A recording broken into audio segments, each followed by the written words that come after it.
All right. Welcome back. It is March 3rd, 2024. I have recorded one of these, each one of these episodes, one a day for the last few days, and when I started this process, I felt very that it was very important to make these. Although, like, I don't really have much, as far as subscribers go. I'm not a YouTuber. This could be a thing. I don't know, but most of all, I knew this was a forum in which I could get this information out there because I felt that it was important and important enough to put it out there for.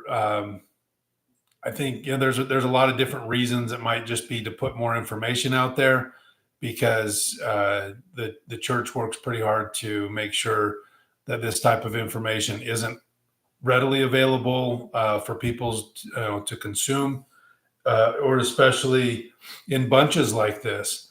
You might read a passage that makes you go, "Wait, what?"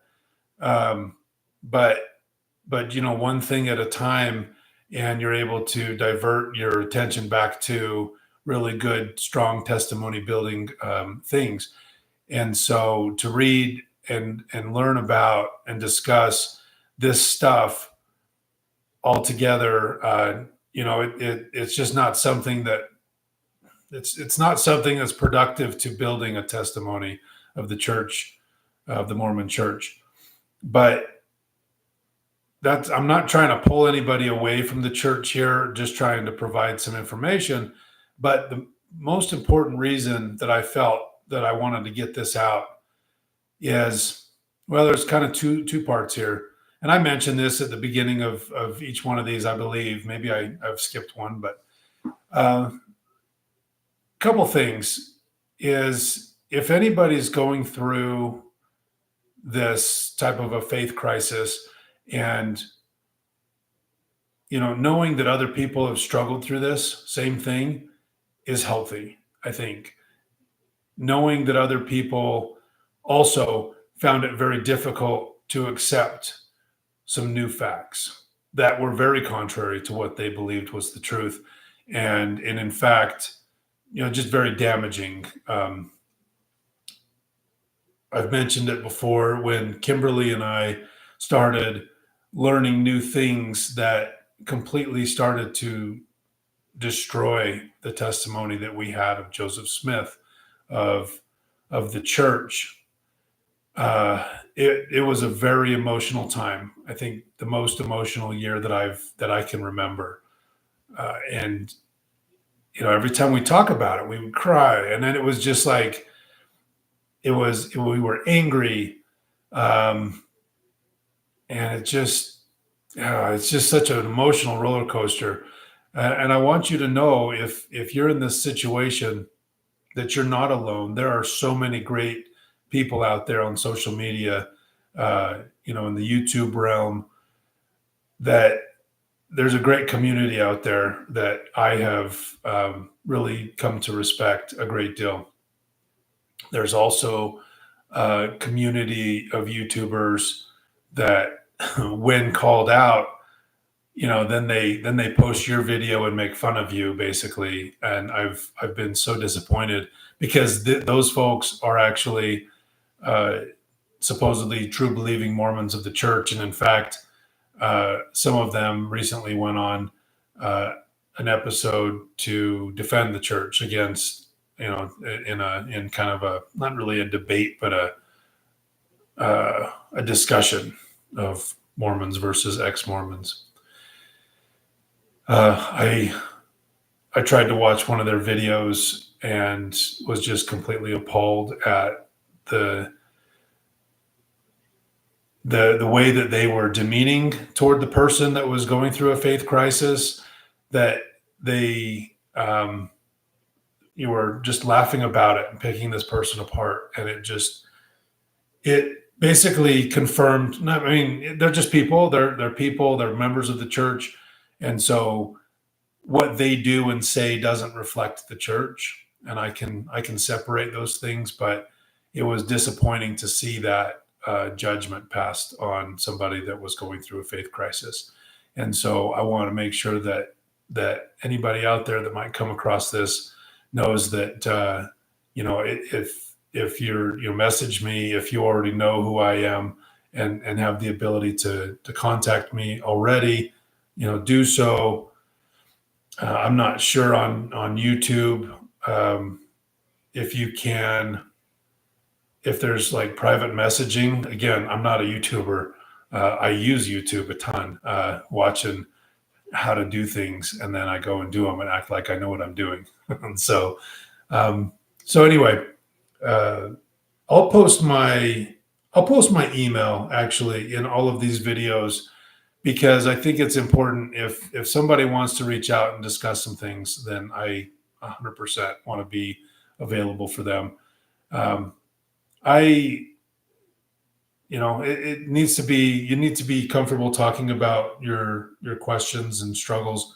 And I think more importantly, somebody that's either gone through, somebody that's gone through it or understands, that's not active Mormon. Now you can talk to your active Mormon people, but the prophet himself just barely in the last conference was like, be careful, don't talk to people that don't believe, or don't take advice from non-believers. So they're basically trying to build up this wall that tells you don't talk to these people. Well, why?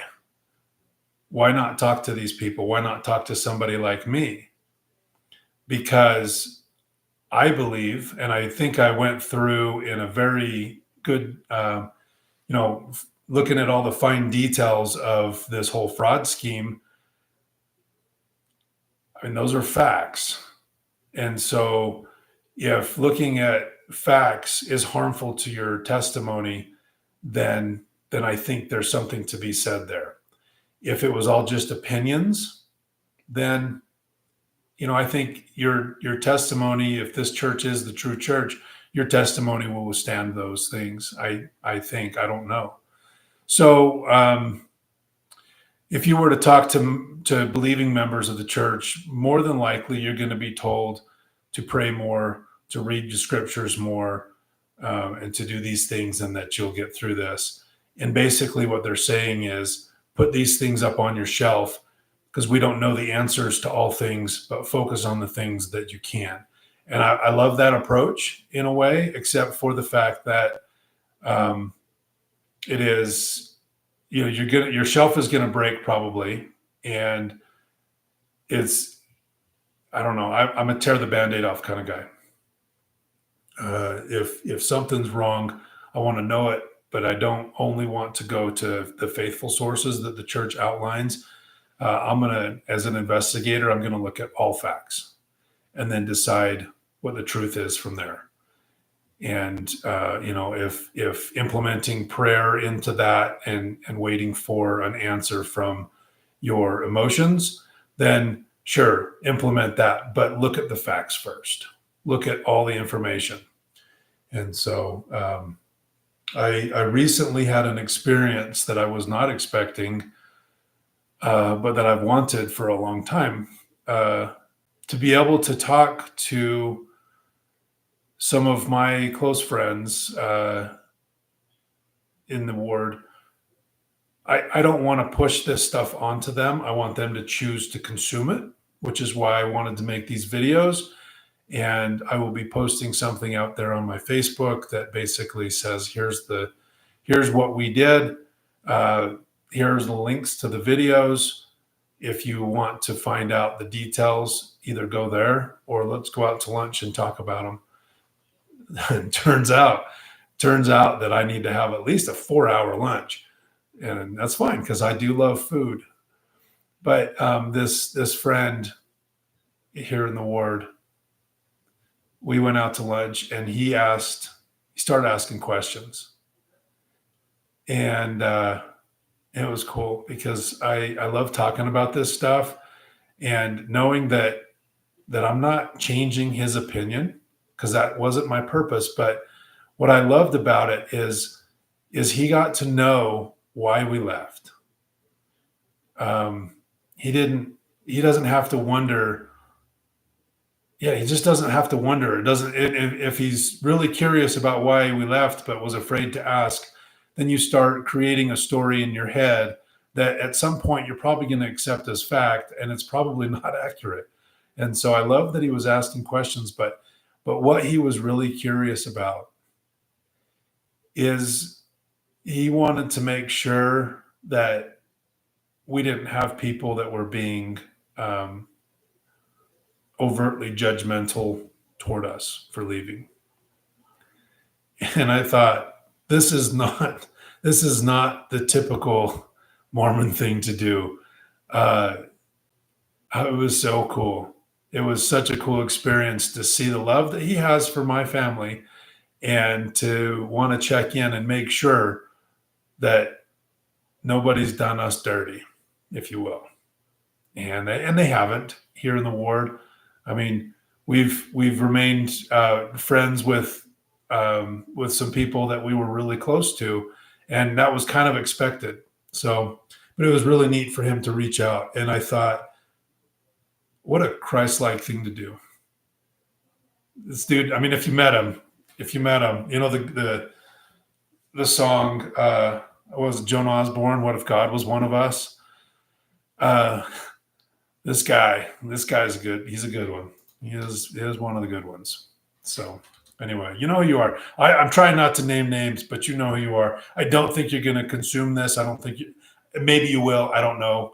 But if you do, um, I appreciate you a lot, more than you know, actually. Especially, and I always have. I've always thought very highly of you, but after going through that experience, I was like, yep, confirmed.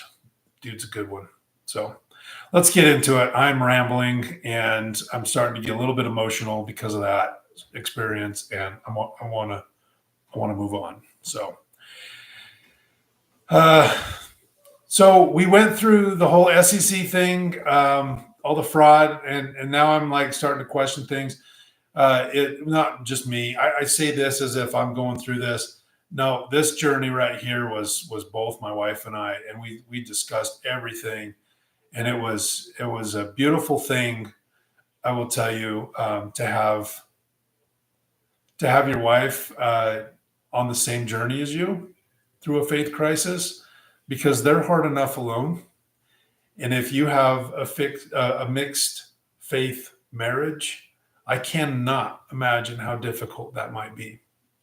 And so having Kimberly right there with me going through this was just absolutely amazing. So love you, Kim.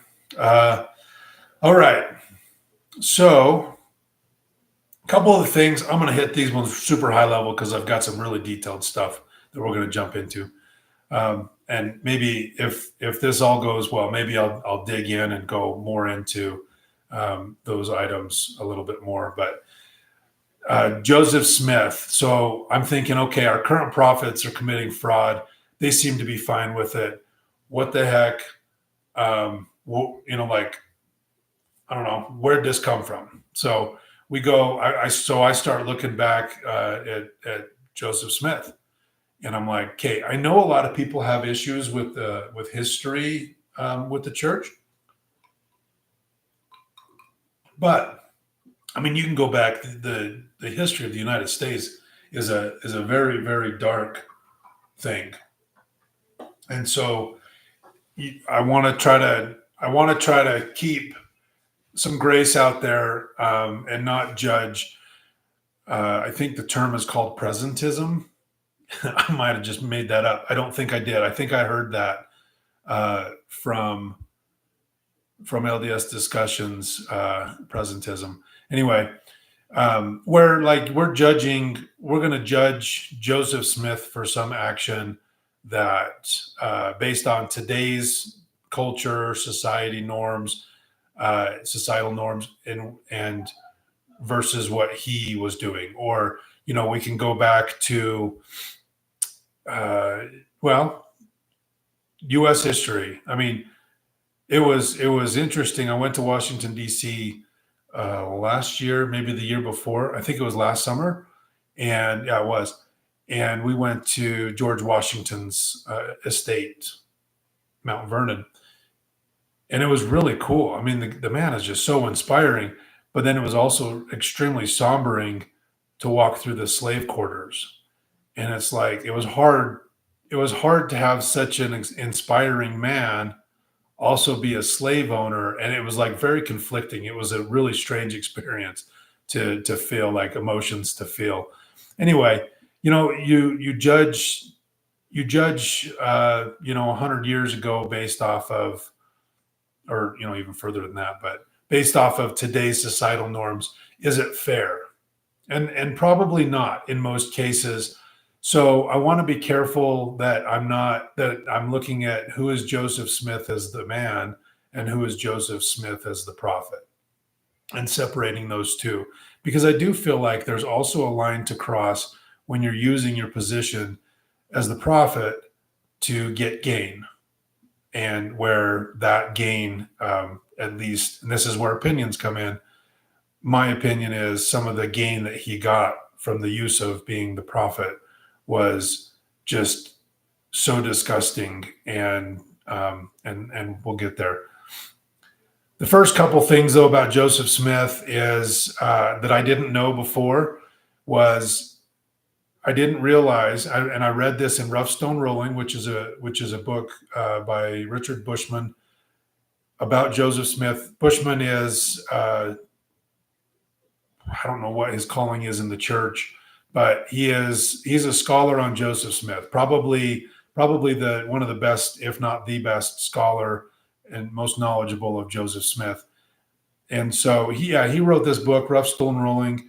It's a decent book. It's really big, pretty dry, but it's there were some things in there that were so interesting that I had no idea. But what I didn't realize is that Joseph Smith had all sorts of legal problems from what's called treasure digging, and he would convince people that he knows where treasures are, and then they would go, like, he would basically manipulate people into helping him find these treasures. And I don't know what all gain he got out of these people for doing this, but he was a very charismatic man. He was a great storyteller, and he had a lot of people following him, convinced that he knew where treasures were. And he went to court several times for these types of charges. Um,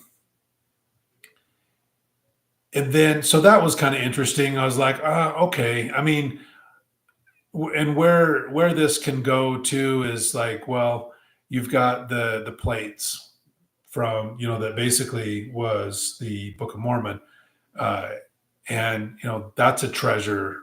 And so, how real was that? As you see that he's been very deceptive in his other treasure digging um, endeavors. So that was just kind of like, okay, that's interesting. I'm just gonna put that up here, and see what else about Joseph Smith. Another thing was the first vision. The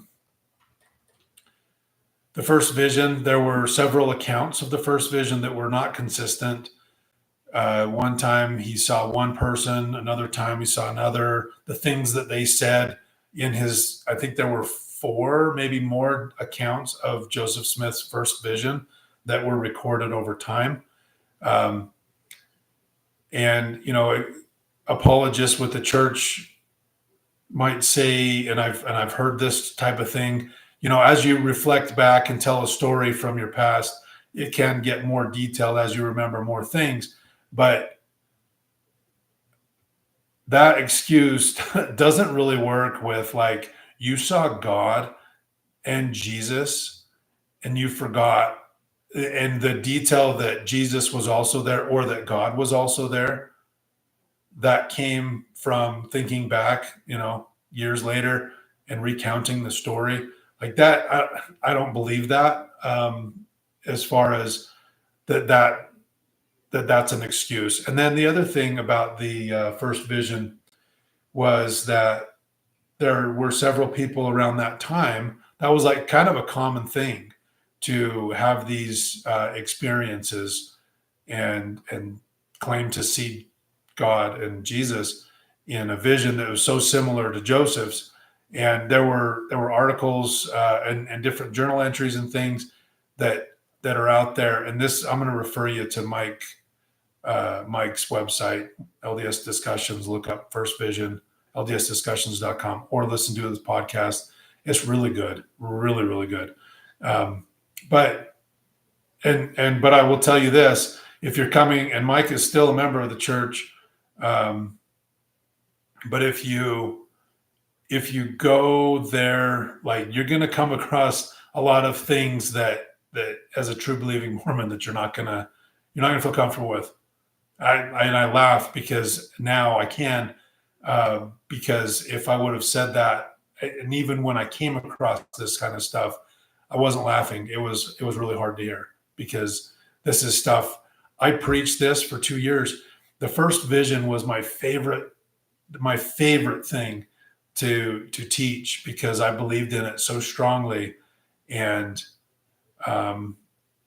it was so cool to be able to tell this story to people that were looking into the church, and then to learn that it may not have happened the way that we've been taught, at least that I feel like I've been taught. So with the history of the church, though, and I know a lot of people have issues with the history of the church. I know polygamy is a big one. And I have always looked at polygamy as this.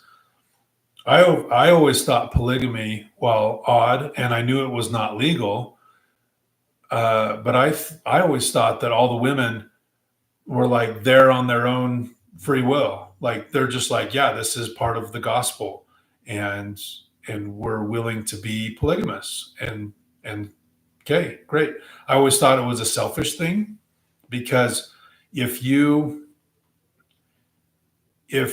as a man, if I've got, let's say, 7 wives, and I spend 1 day with each one of them during the week, and so it's great for me because every day I get to spend time with somebody I love. Well, for the woman, she only gets to spend 1 day a week with the person she loves. Now, I mean, in a joking way, I kind of think, well, maybe that's why they want to do it. They don't want to deal with their guy for, all the time. But no, I mean, so I always thought this is a strange practice, but whatever. They all consented. Well, I couldn't have been more wrong. And that's the part that was disturbing in this polygamy space. So one thing in the Gospel Topics essays that here, I'm actually going to show you around here just real quick on the Gospel Topics essays. Oh, let's see. Sorry. Let's navigate around here. Here we go. Okay. So on the church's website, churchofjesuschrist.org, you can also just do lds.org. It still works. I'm lazy. That's what I do.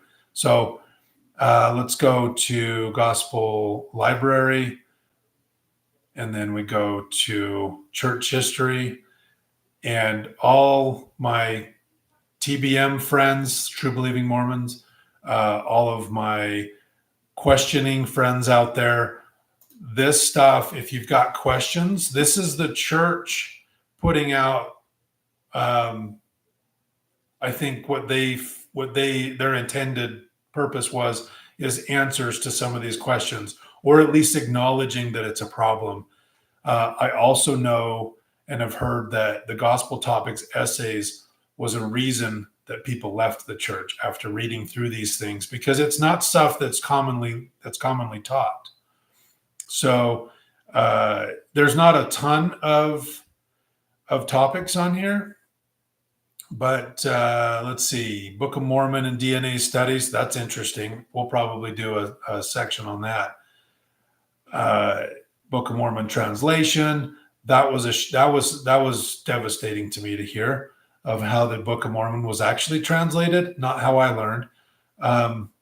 But plural marriage. So let's go there. You got race of the priesthood. Racism is our next topic. So So what was interesting to me as I read through this, and again, I'm still thinking along the lines of how can my prophet be committing fraud? Like that just can't be.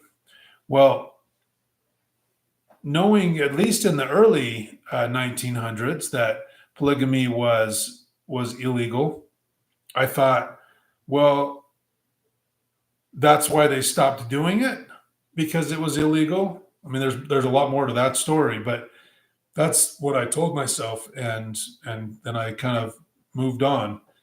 Hold on, I'm trying to find.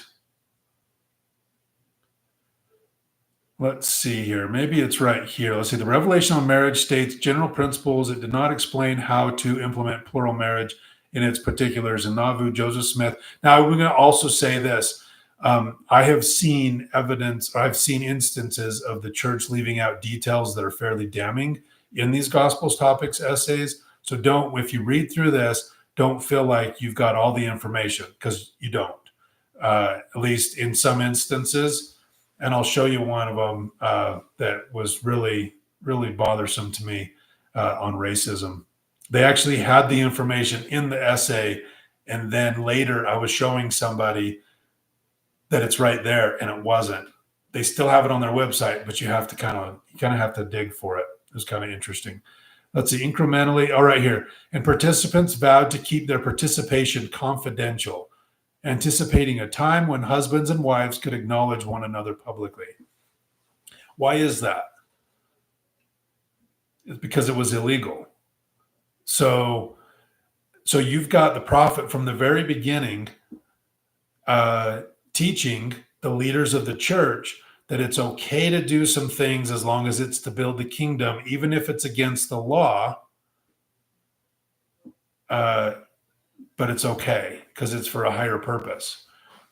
Well, I guess that might be fine for many. For me, it's not. I mean, you've established one of the articles of faith of being that we obey and sustain the law. And so, I don't know. I mean, I guess what it comes down to is, do you believe that God really, really called for polygamy to happen? And so we're going to go through some of that.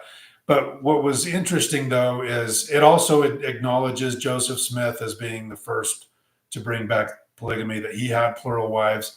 There's a community out there that believes that Brigham Young actually started polygamy, and that he had a lot of stuff kind of backdated, or a lot of people testify that they were married to Joseph. I don't know all the argument points by this group, but they're convinced that Joseph Smith had it all right, and that Brigham Young took him in another direction. I feel like there's plenty of evidence out there that Joseph Smith was a polygamist, and I'm going to show you some here. But again, it's like one of those, like, you have to just look at all the facts and decide for yourself. One of the arguments that group makes is Joseph Smith was confronted about being a polygamist, and one of the things he said to them, or one of the things that he said back then, this is a statement he made when he was preaching to the from the pulpit to some Latter-day Saints in Nauvoo in 1844. But he says, "What a thing it is for a man to be accused of committing adultery and having 7 wives, when I can only find one. I am the same man and as innocent as I was 14 years ago. I can prove them all perjurers." And this is something he said again in 1844.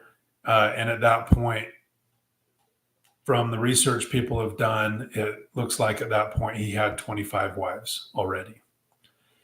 And this is in History of the Church, Volume 6, page 411, if you want to go verify that. So really interesting quote there, and people really hang their hat on that and say, nope, see, he said it, and I believe him because he's the prophet. And I'm going to tell you this, coming from a fraud investigator's perspective, I think he's telling the truth. And that might be kind of weird to hear because I'm sitting here scrutinizing the fact that he's a polygamist. I do think that's true because only Emma was he married to legally, as far as I'm aware.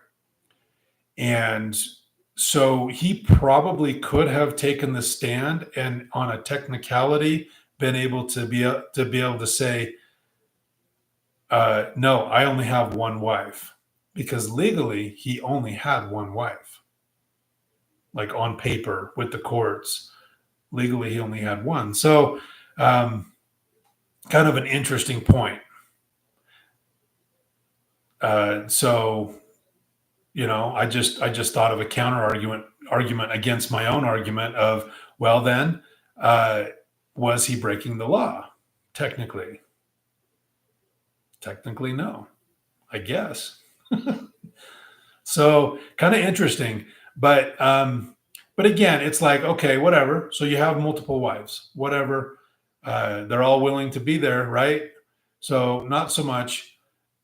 There's a book called In Sacred Loneliness by Todd Compton, and it's a collection of journal entries by multiple wives of Joseph Smith, and then among other things that he uses as research in his research to compile this book.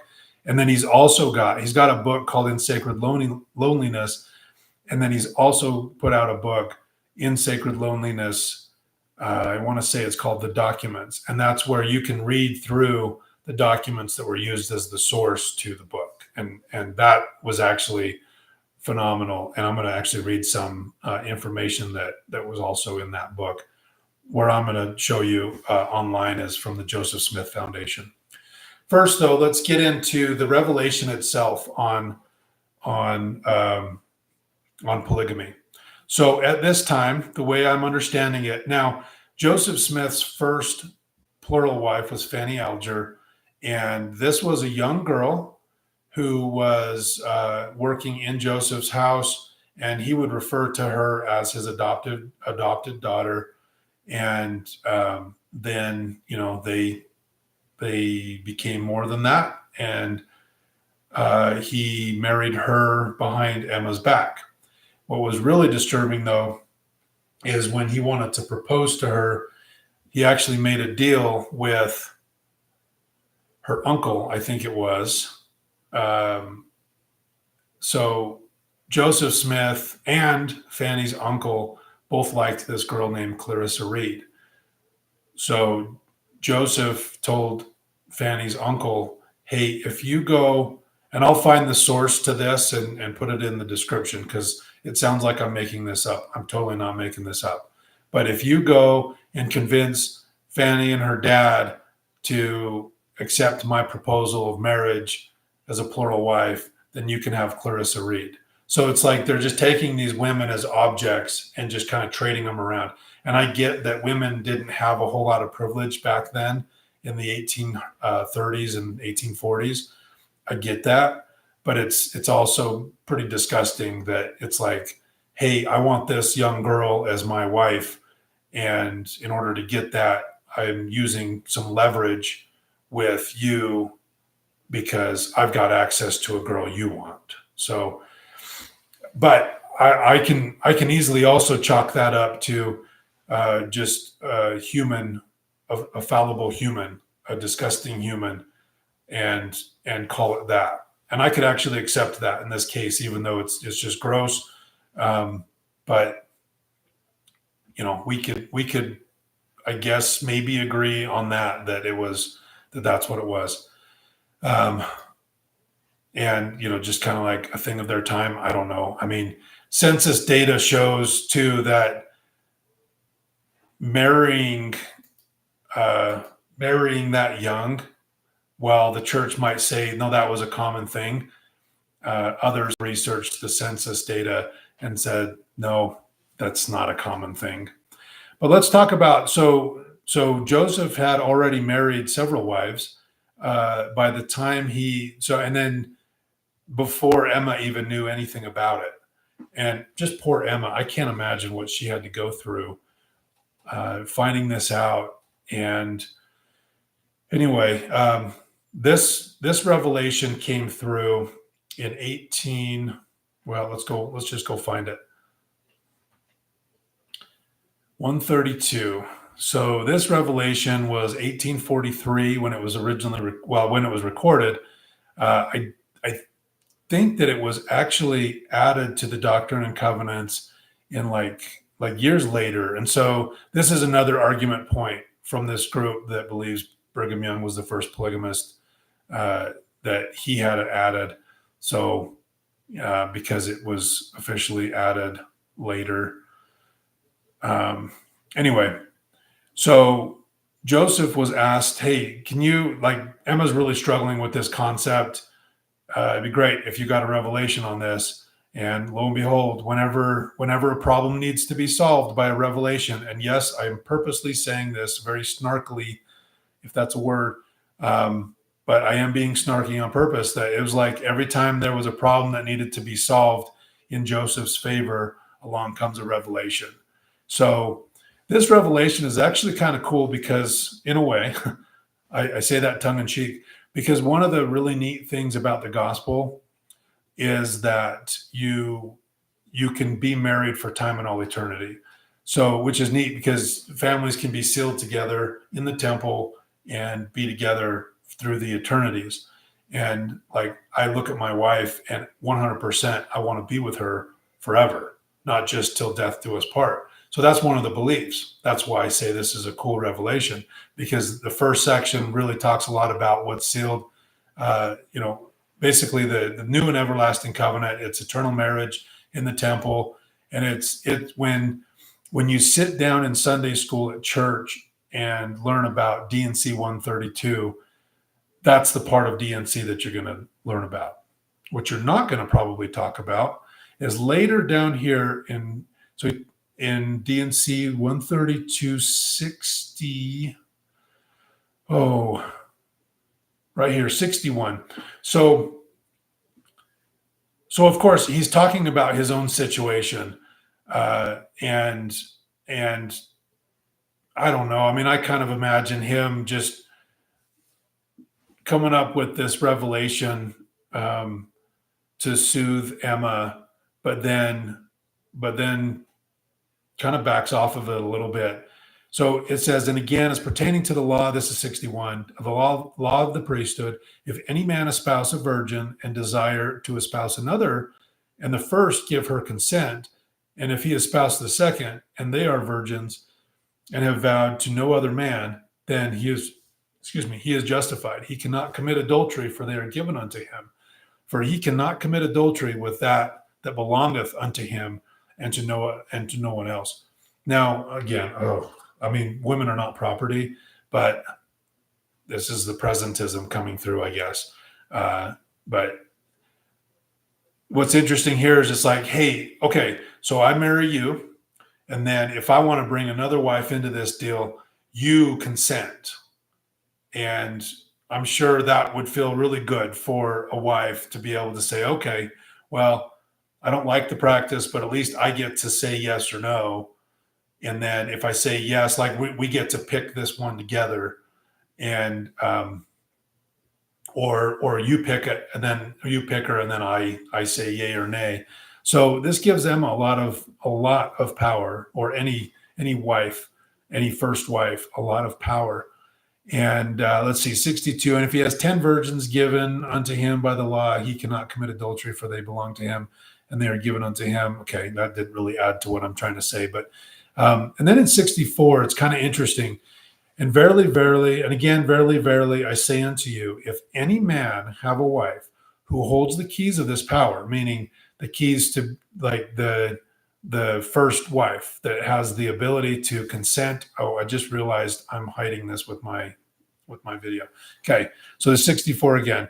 If any man, let's see, I'll just start over. And again, verily, verily, I say unto you, if any man have a wife who holds the keys of this power, and he teaches unto her the law of my priesthood as pertaining to these things, then shall she believe and administer unto him, or she shall be destroyed, saith the Lord God, the Lord your God, and I will destroy her. for I will magnify my name upon all those who receive and abide in my law. So 64 is kind of like saying, all right, now you do get to consent to this, but if you don't consent to it, then I will destroy you. So that's interesting. And then 65, therefore it shall be lawful. Therefore it shall be lawful in me if she receives not this law for him to receive all things whatsoever I, the Lord, his God, will give unto him, because she did not believe and administer unto him according to my word. And she then becomes the transgressor, and he is exempt from the law of Sarah, who administered unto Abraham according to the law when I commanded Abraham to take Hagar to wife. So I think, first of all, it's important to know that, and I'm not a Bible scholar, but it appears that Sarah gave Hagar to Abraham. It wasn't God that commanded Abraham to take Hagar. So that could be just semantics, but it seems misinterpreted here, in my opinion. Now we go back. The law of Sarah is the law that means that the first wife gets to consent to the relationship. So that's just interesting, the way that was all laid out. And the other thing, the other belief of the Mormon faith is that in the eternities after death, we're going to be polygamous in the celestial kingdom. So I don't know. I hope wife doesn't mind sharing. Now, let me go back here. A couple things here. So when the Book of Mormon was written by Joseph Smith, let me pull it up here. So Joseph, translated, and I'm going to use that term loosely because I don't believe that it actually was ancient scripture now that I've learned what I've learned. But let's say it is. In Jacob 2:27, so Book of Mormon, Jacob, and I'm taking you through here more to show you that I'm not just coming up with this information, that it's in the scriptures, and also to show you a little bit around the church's website, because I felt that was a very insightful place for me to go and find things, and just research and find answers to my questions. So wherefore, my brethren, hear me and hearken to the word of the Lord, for there shall not any man among you have, save it be one wife, and concubines he shall have none. So he was preaching to the Nephites here. And so you could say, well, no, he was just telling the Nephites that at this time they shouldn't have wives, more than one wife. So we can just, I guess, go there, but it's just a common theme throughout the scriptures, throughout the Book of Mormon specifically. I'm going to 10:5. So chapter 10, verse 5 right here. And it came to pass that Replikish did not do which was right in the sight of the Lord, for he did have many wives and concubines, and did lay upon men's shoulders, which was grievous to be borne, and they did tax them heavily. So he's basically saying right here that it is not right in the sight of the Lord, for he did have many wives and concubines.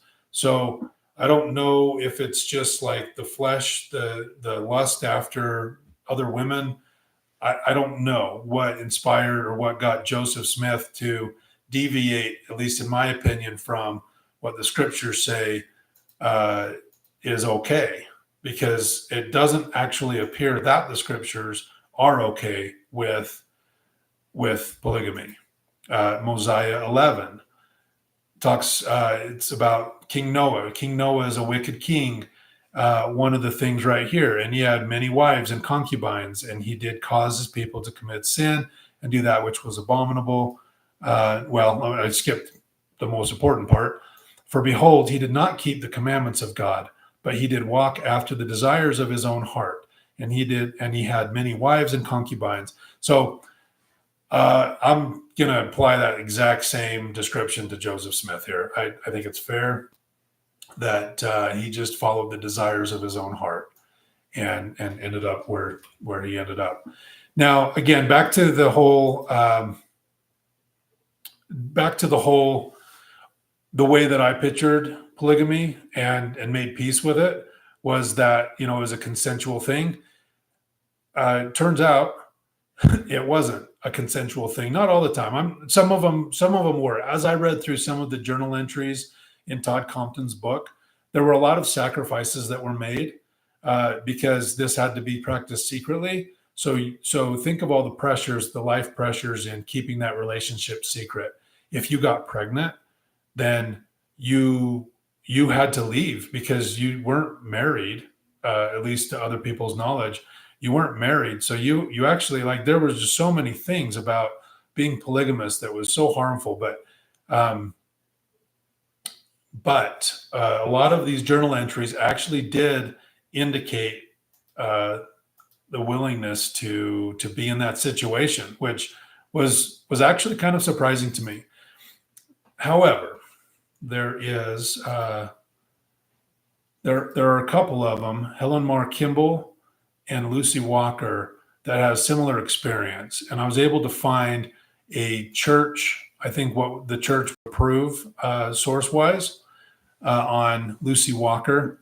I actually don't know what the church's stance is in Sacred Loneliness, Todd Compton's book, but Todd Compton did use basically the same information in his book. And I know that the Joseph Smith Foundation is not, I think it's not directly endorsed by the church, but that high-ranking individuals in the church are part of the organization here. I think, I don't know 100%, but what I can say is now I've got two different places in Lucy Walker's autobiography, a quotation there, and then the journal entries and different things that Todd Compton used in his book. And I'm just going to read through some of this, or actually a lot of it. So just bear with me. Read along if you'd like. I'll try not to scroll too much. So in the year 1842, President Joseph Smith sought an interview with me and said, and now let me pause here for a second. Lucy Walker's 16 years old at this time. And said, I have a message for you. I have been commanded of God to take another wife, and you are the woman. My astonishment knew no bounds. This announcement was indeed a thunderbolt to me. He asked me if I believed him to be a prophet of God. Most assuredly, I do, I replied. Now, this is the first piece that just really bothers me, is Joseph Smith says, hey, do you believe I'm a prophet?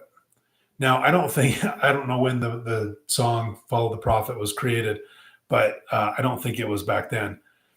But the concept was there. You do what the prophet says. Do you believe that I'm a prophet? Of course I do. So now when the prophet says, well, God commanded me to marry you, how do you say no to that? Like, that level of coercion is just awful. It's just awful. I replied, he fully explained to me the principle of plural marriage or celestial marriage. He said this principle was again to be restored for the benefit of the human family, that it would prove an everlasting blessing to my father's house and form a chain that could never be broken. Worlds without end. What have you to say? He asked. Nothing. I could, let's see. Sorry. I've got a lot of things going in my mind here. How could I speak, or what could I say? He said, if you will pray sincerely for light and understanding in relation thereto, you shall receive a testimony of the correctness of this principle. I thought I prayed sincerely, but was so unwilling to consider the matter favorably that I fear I did not ask in faith for light. I'm going to pause here just real quick and mention that Joseph Smith, so actually Lucy Walker, her mom had passed away. I can't remember what year, but it was a little bit before this. Her mom had passed away. And so she and her siblings were, they just had their dad left. and their dad was having some health issues, and Joseph Smith ordered him on a mission. So, you look at mission calls as calls that came from God. That's what I was told. That's what I believed, that God actually called me to Brazil. And so it's a very sacred thing in my mind to get, or was a very sacred thing in my mind to get a mission call, knowing that that came straight from the top. So there's something that needs to be reconciled here in my mind. You've got a widower taking care of young kids, and then the prophet calls, and then he's having health issues, and the prophet calls him on a mission. Now, I do think the mission, I can't remember where he called him to, but it was like a warmer client, supposed to be better for his health. I don't know. But you've got the prophet calling him on a mission, and he says, well, what am I going to do with my kids? And Joseph said, well, I'll tell you what, I'll take the older girls. The rest of them can go over to this house, somebody else in the community.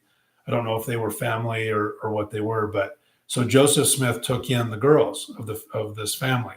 Now, already knowing thus far how much of a predator I believe Joseph Smith to be, this all made sense. Now, get rid of the dad, take in the girls, and start working on the girls. And so, and whether that was his true intentions, I don't know, but that's what's happening here. So just want to mention that she had no parents to help her through these hard times. She mentions it here, and we'll go over that, but I forgot to tell you the backstory of her family situation. Let's see, where did we leave off? Right here. So she's like, I don't know if I asked in faith because I wasn't getting any light. Gross darkness instead of light took possession of my mind. I was tempted and tortured beyond endurance until life was not desirable. Oh, that the grave would kindly receive me, that I might find rest on the bosom of my dear mother. Why should I be chosen from among thy daughters? Father, I am only a child in years of experience, no mother to counsel, no father near me to tell me what to do in this trying hour. Oh, let this bitter cup pass. And thus I prayed in the agony of my soul. Like that was her prayer. She would rather die. And like, how are you supposed to find an answer to a prayer when you're put in that situation? The prophet discerned my sorrow.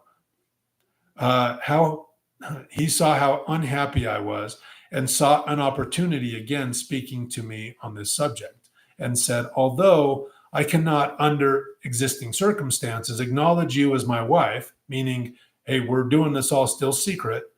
The time is near when we will go beyond the Rocky Mountains, and then you will be acknowledged and honored as my wife. He also said, the principle will yet be believed and practiced by the righteous. I have no flattering words to offer. It is a command of God to you. I will give you until tomorrow to decide this matter. If you reject this message, the gate will be closed forever against you. So you're using your position of authority to coerce this 16-year-old woman to marry you, to accept being married to you. And you've put her in a situation where now you're putting fear into her, that because you've promised salvation for her family if she says yes. And now you're saying, if you reject this message, the gate will be closed forever against you. You have until tomorrow. What an asshole. Honestly, this is just complete bullshit. I'm sorry. This aroused every drop of scotch in my veins.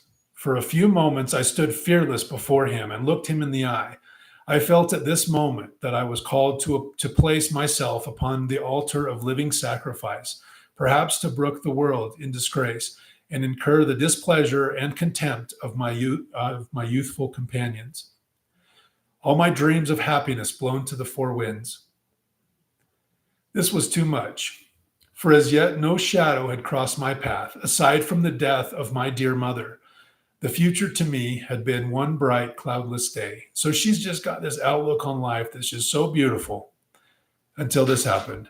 I had been speechless, but at last found utterance and said, "Although you are a prophet of God, you could not induce me to take a step of so great importance unless I knew that God approved my course. I would rather die. I have tried to pray, but received no comfort, no light, and empathetically forbid him speaking again to me on this subject. Every feeling of my soul, now good job, Lucy, for standing up to this guy. Every feeling of my soul revolted against it, said I. The same God who has sent this message is the being I have worshipped from my early childhood, and he must manifest his will to me. He walked across the room, returned, and stood before me with the most beautiful expression of countenance and said, God Almighty bless you. You shall have a manifestation of the will of God concerning you, a testimony that you can never deny. I will tell you what it shall be. It shall be that joy and peace that you never knew. So the prophet is now saying, I'll tell you what's going to happen. You're going to be so happy. He's just using more of his just position of authority to promise her how happy she's going to be. This is just, it's just icky. So gross to read from her own words. Oh, how earnestly I prayed for the words to be fulfilled. It was near dawn after another sleepless night when my room was lighted up by a heavenly influence. To me, it was, in comparison, like the brilliant sun bursting through the darkness of clouds. The words of the prophet were indeed fulfilled. My soul was filled with calm, sweet peace that I never knew. So she ends up accepting the proposal and got her answer to her prayer. So let's talk a little bit about that. So she's acknowledged right here that she's had 2 sleepless nights. So she's gone over 48 hours with no sleep, extreme stress. She's wishing for death. I mean, that was her initial reaction, wishing that she would just die instead of being placed in this situation. She's gone 2 days without sleep. The only way out of this is to say yes. And I'm not saying she didn't see some light, but what I can say is after that long of no sleep, some weird things can happen. So, and you've got this man in authority that has another thing too is Joseph Smith actually told her and some others that an angel had visited him 3 times. He's told people that he's proposed to, look, I don't want this either, but this is what God has commanded. And that an angel with a flaming sword had visited him the 3rd time, that if he did not take on more wives, then he would be killed. And this is what he would tell these poor girls and women. This was a girl.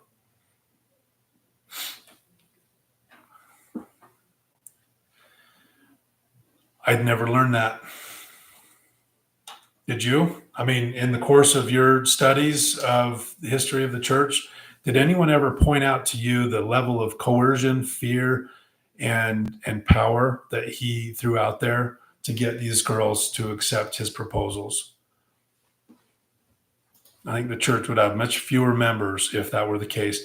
You put a name like Warren Jeffs instead of Joseph Smith, and all of a sudden that story becomes believable because Warren Jeffs is in prison for marrying underage brides or marrying them off and all sorts of other sexual sin or sexual, I don't want to call it sin, it's sexual abuse. And he was the leader of the fundamentalist Latter-day Saints FLDS church that was a break off from Joseph's Mormon church once he passed away. So anyway, that was so devastating for me to learn of experiences, and that's just Lucy's experiences, or those are just her experiences. There are more. Helen Kimball had a similar experience to that as far as like how her proposal went. I don't recall if she felt like she would rather die, but that's how he approached it. Do you believe I'm a prophet? Yes. All right. Well, then as the prophet, the prophet of God, God has instructed me that I'm supposed to marry you. And then the next thing I didn't realize is what polyandry was. So polyandry was that he also married women that were currently married to another man. So that's weird.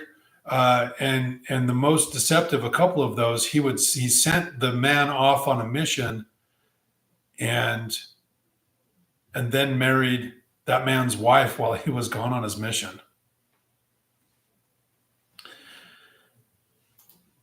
I have a very strong hatred for Joseph Smith, actually.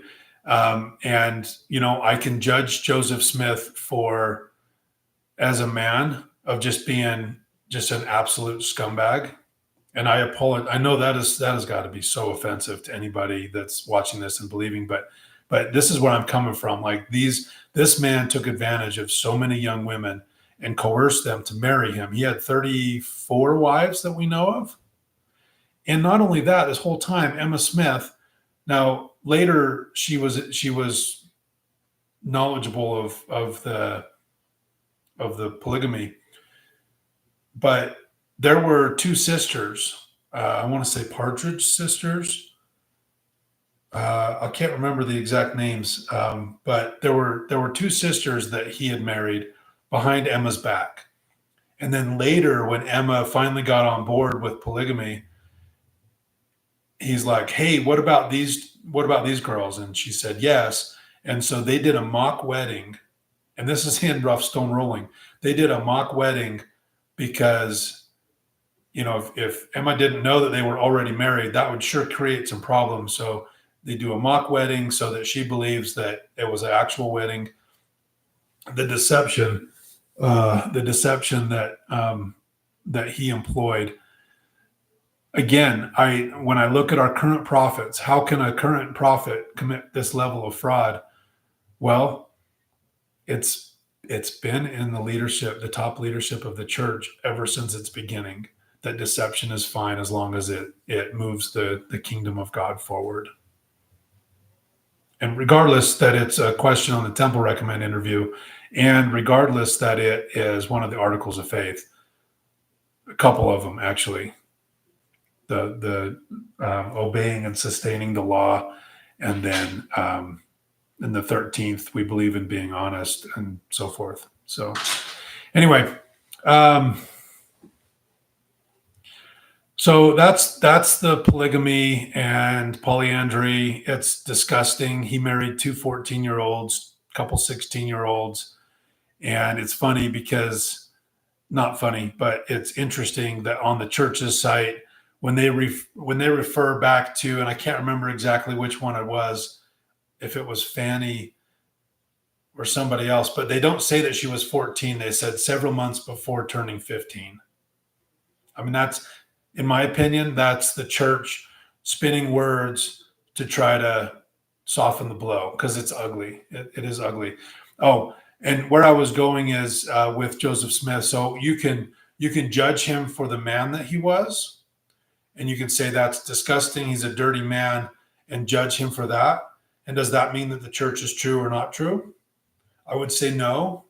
I mean, he was the prophet, but I would say no, except for the fact that he used his position and said God then commanded that.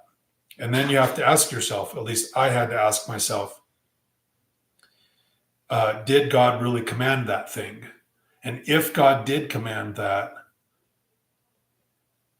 is that a God that I want to believe in? And that's a place I never expected to go through this faith journey, is starting to doubt the actual God of Mormonism because I didn't know that he allegedly commanded such things. So that's where I think you cross the line. If you're using your position to gain that benefit, that's where I think you cross the line, in my opinion, of me judging you as a man or judging the church through you. And I think that's, okay, we're at an hour. I want to just push through the rest of this here. So let's move on to racism. So racism, let me just start by saying that racism hits so close to home for me because my son is biracial. His dad is, so I think I mentioned, in the first episode here, I've adopted, my wife and I adopted our children. One Caucasian boy from Utah and one biracial boy from Ohio. And so his birth father is African-American. His mom is Caucasian, although she has beautiful olive skin too. So there's something else there. Because she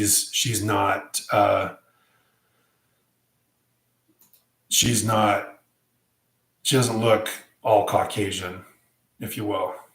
I almost used a word that our church leaders have used, including in the Book of Mormon, white and delightsome. I was going to say she's not white and delightsome. She's got beautiful skin, but kind of olive, skin, I guess is the best way I can describe it. Okay, so racism is an area that just it strikes so close to home, and unfortunately, when I've read the Book of Mormon, and I read this curse, but it didn't hit me like it does now that I've got a kid that is not white. I've got a black kid, and now when I read this verse, I think it's in Second Nephi, it might be First Nephi. But it's the curse over the Lamanites for their sins, that a skin of blackness came upon them so that they could be identified as Lamanites. So apologists of the church are like, no, it's not a literal skin. It's more of a euphemism to their countenance or their dark cloth that they wore. They try to walk themselves out of this, but it's very, very clear in the scriptures that it is a skin of darkness. I'm going to actually try to find it real quick. I can't remember where it was. But so you've got Joseph Smith writing the Book of Mormon with loads of, I shouldn't say loads of racism, but that's pretty damn racist. And really create some problems with, let's see here. How do I search? Here. Let me take you on this journey with me. I had the scripture memorized because, when we were going through this journey and talking about the racism, my son was talking to a friend and, other people, they get very defensive about this. Let's put darkness. Oops. Darkness. Let's search the Book of Mormon for darkness. Let's see. Darkness that is shrouded man. Right here. No. Pretty sure it's in Second Nephi. Dang. Yeah, I don't want to. Oh, here we go. Second Nephi.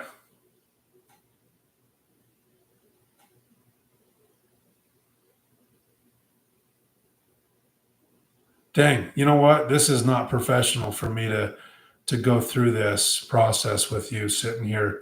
So I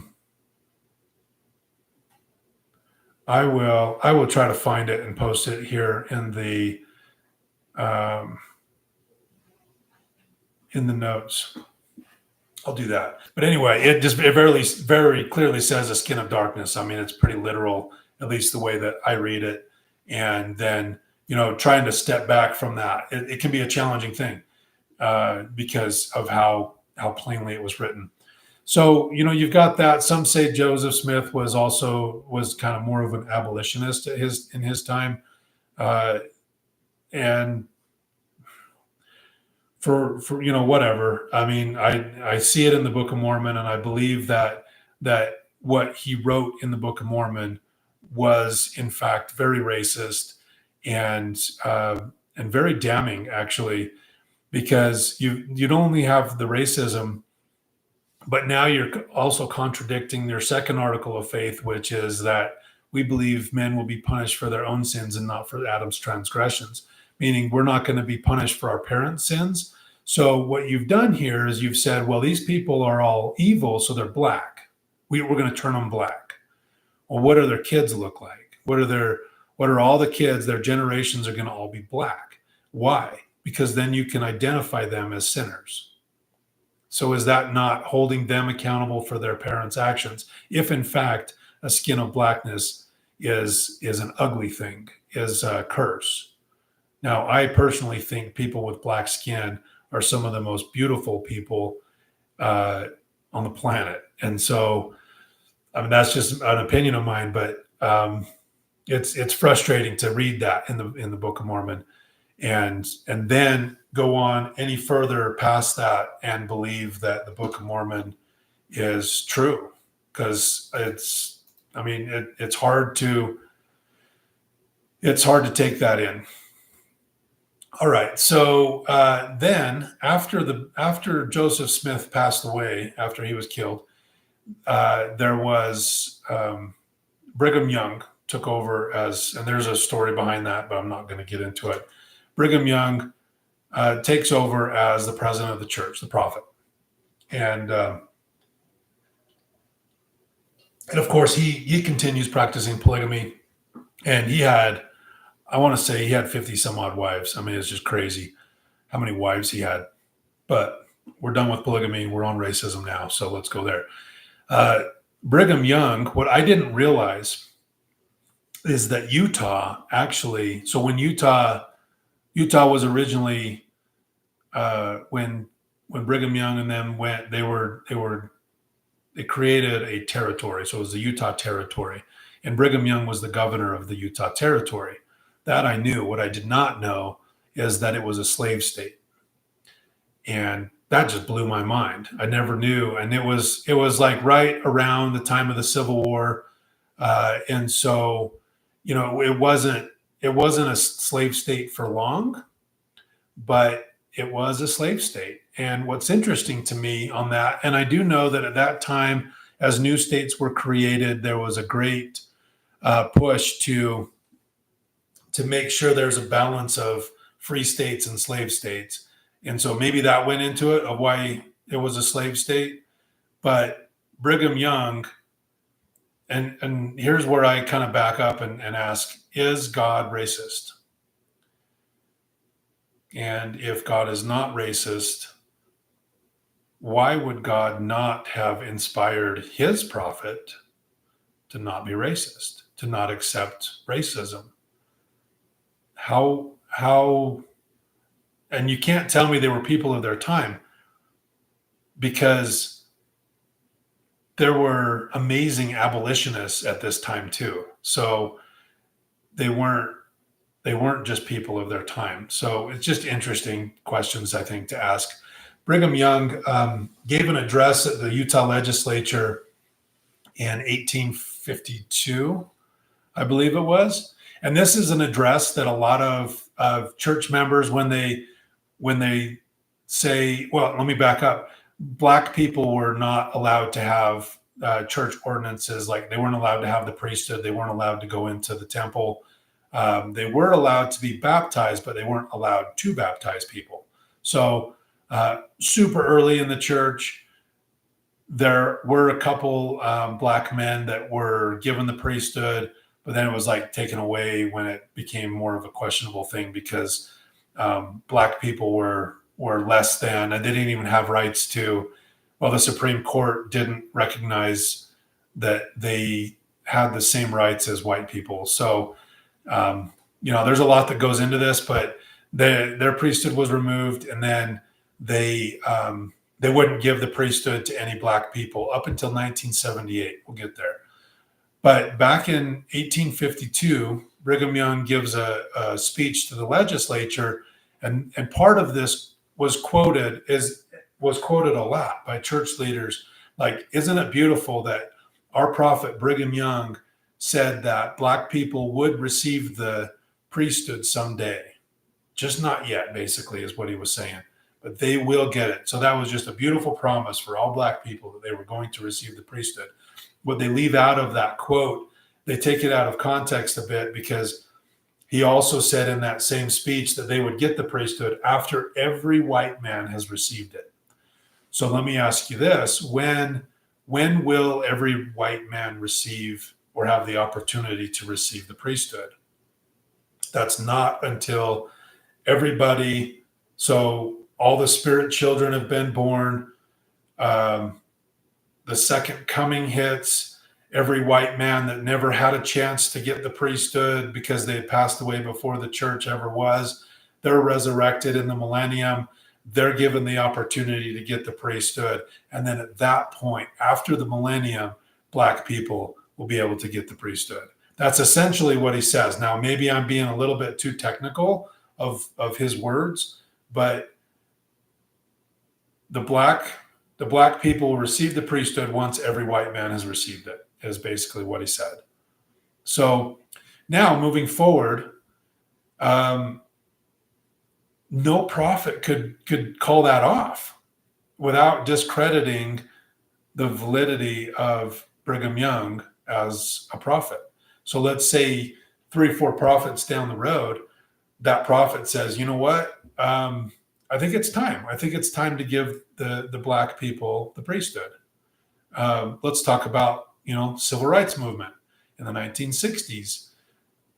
That seemed like an all right time to give the black people the priesthood, right? Like, we've come so far, yet the church is not giving the priesthood to these people because not all white men have received it yet. And if you give them the priesthood, then it basically says then what he said as a prophet, acting as a prophet, is not valid, and therefore is he valid? And if he's not valid, is the church valid? Like, it's a domino effect.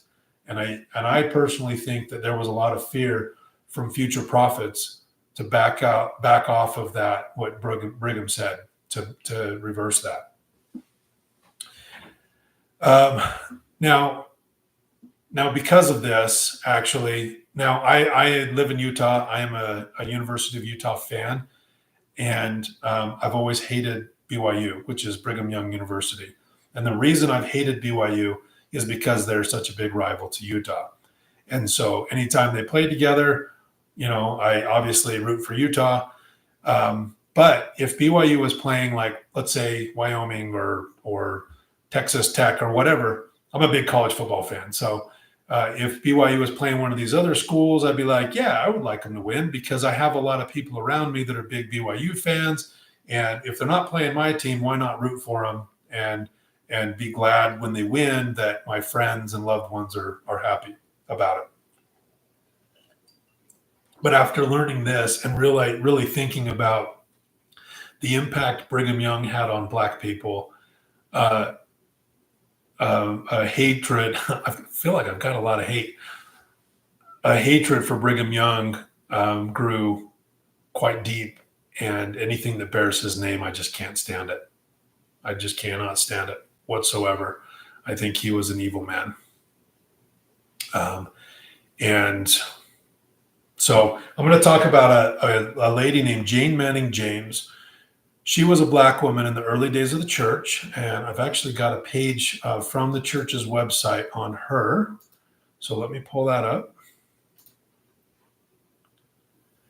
So Jane Manning James, she was she worked in Joseph's house, Joseph Smith, and she just helped. She was a free woman. She was not a slave.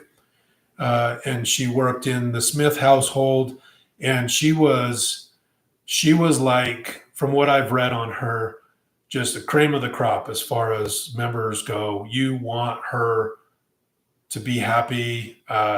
a happy member of the church because she was just so devoted to serving in the church, and she just loved the gospel, loved the Smiths, and she ended up marrying a man who was a slave and was freed. They were married for some time, and then they divorced. And but she wanted so badly to go through the temple, but she couldn't because she was black. And she would ask from time to time. And you can go up to this. You just search out. So churchofjesuschrist.org, study history topics, Jane Elizabeth Manning, and there's probably more to it here.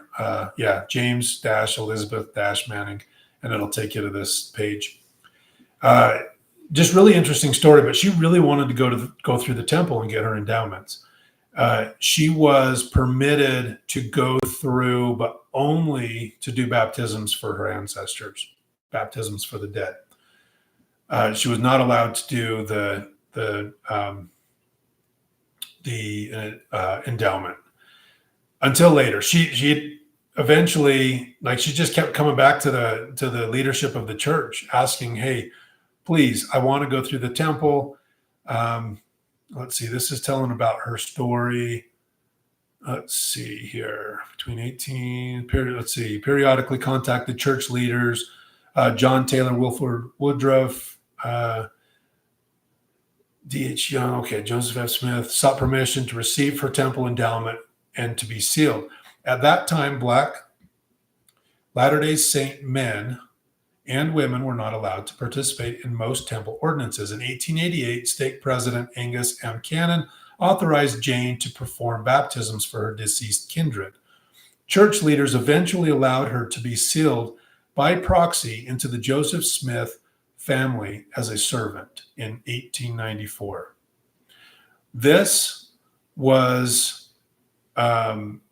this part was in the Gospel Topics essays, and I went to show somebody because I told them this story, and they're like, "No way, that's there," and it's gone now. There's a little bit about Jane Manning James, but not very much, and so now you have to go find her story. So it just shows like it's damning. Well, let me tell you why it's damning. She was sealed by proxy to Joseph Smith. Now, you can be, if you want to, I mean, he was a polygamist. So let's say you just love the man so much, you want to be an eternal polygamous bride to Joseph Smith in the eternities. No, that's not how it worked, though. She was sealed as a servant, a unique occurrence. She's an eternal slave to the Smiths, if this is all real.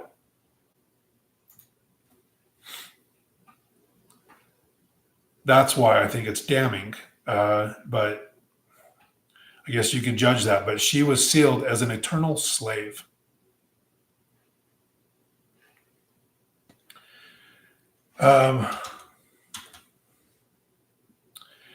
Okay, so let's fast forward many years. The priesthood ban was lifted in 1978. And if you read the accounts, Gordon B. Hinckley gave a talk on how just marvelous it was to experience the revelation that came to lift the priesthood ban in 1978. So again, civil rights movement. So let's talk product of their time. They're product of their time. Okay. Well, the civil rights movement was in the 60s, where Black people gained a lot more as far as their rights and everything go.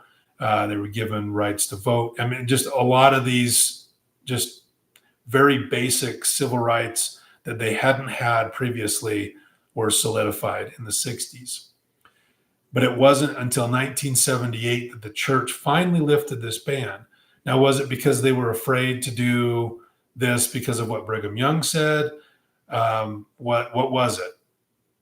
Well, one of the apostles, LeGrand Richards, gives us a lot of information there. You know, a lot of people think, oh, well, it was all God's time. It was God's time, and God basically decided, no, this can happen.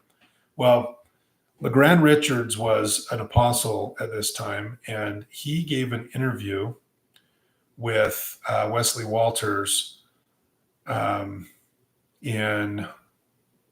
August 1978. And let me just go through that with you real quick, the transcript. So let's see. This is Walters. On this revelation, the priesthood to the Negro, I heard all kinds of stories. I heard that Christ appeared to the apostles. I've heard that Joseph Smith appeared. And then I heard another story that Spencer Kimball, had a concern about this for some time and simply shared it with the apostles. And they decided that this was the right time to move in that direction. Now, are any of these stories true? Well, this is Richards. Well, the last one is pretty true. And I might tell you what provoked it in a way.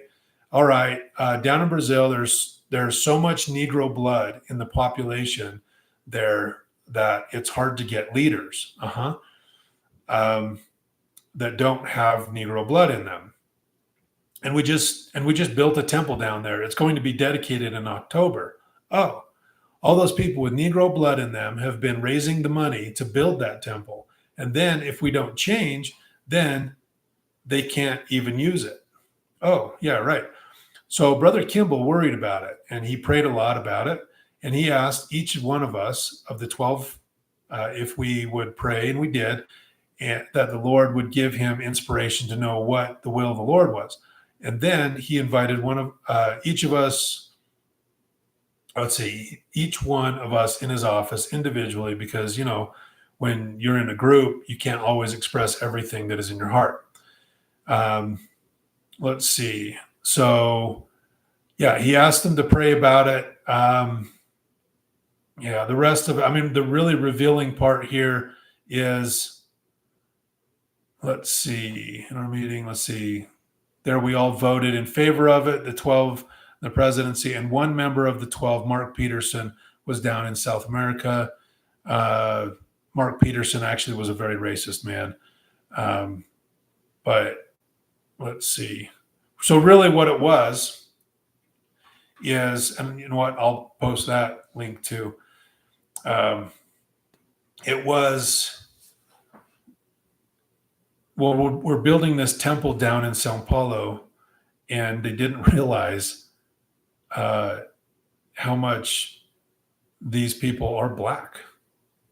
They have their Brazil is like a melting pot from so many different places, and this blood runs in them too.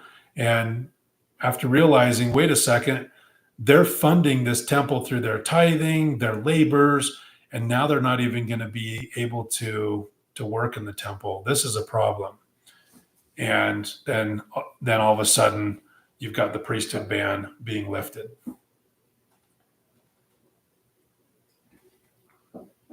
So it's frustrating that's more how it went down versus, I guess maybe I'm too critical on the prophet, but it feels like God would be inspiring his prophets to do the right thing and be ahead of the curve instead of way behind the curve. So another teaching that was earlier in the church that they've disavowed now, but for many generations, they believed that if you're black, it's because in the pre-existence, you are less than valiant. And so, again, current leadership has disavowed that teaching or that doctrine, but previous prophets had come up with that. And so it's like, okay, again, when are you speaking as a man or when are you speaking as a prophet? Because if you're speaking as a prophet, and that is truly where God is on these things, is that a God I want to believe in? Is that a God I want to follow? And I ask myself this so many times during this journey. Now, one more thing on this, not racism so much. anti-Semitism. Yes, you. Uh, I heard this, so this is hearsay. However, I want to share it because I saw enough information that made me feel like it was more valid than not. So what I heard on a Facebook post is that somebody had overheard some some youth that went to seminary were talking about their lesson, and that they were talking about how the Holocaust was actually a consequence of what the Jews did to Jesus back in his day. And I'd never heard that before. Now, I also didn't do a whole lot of seminary, but I'd never heard that before. And about three-quarters of the replies confirmed that they were taught that same thing. And that's what makes me feel that um, this is something that is probably more likely valid than not. And I questioned even bringing that up here, but I want to show that, like, I don't know, it's just gross. It's awful. And here's the thing: if you feel that way, then I guess fine. But the God that I envision is a very loving man, and wouldn't have punished his children 2,000 years later in such a brutal way, for the sins of, now I'm going to say sins, for the sins of their fathers 2,000 years ago. I think that's complete bullshit. Now, if that's being taught in the seminaries, if that's part of the church curriculum, that's a huge problem. And I don't know if this was early morning seminary, because the seminary, one thing I learned in that thread is the seminary teachers that teach during the day are church employees. Morning seminaries, I don't know that they're actual church employees. So maybe that's where it is. I don't know. But there were a lot of comments on that post that that's what they were taught. And they were in regular seminary, and some were in early morning. And so, okay. So that's racism. We've done polygamy. I've just got some other items here. I've got another letter I'm going to read. So we're probably going to hit we're at an hour and a half. I'm so sorry. But this is, hopefully you're taking this, either speed it up or just take it and you save it. You save it for later, and then you watch the rest of it. So I do that all the time.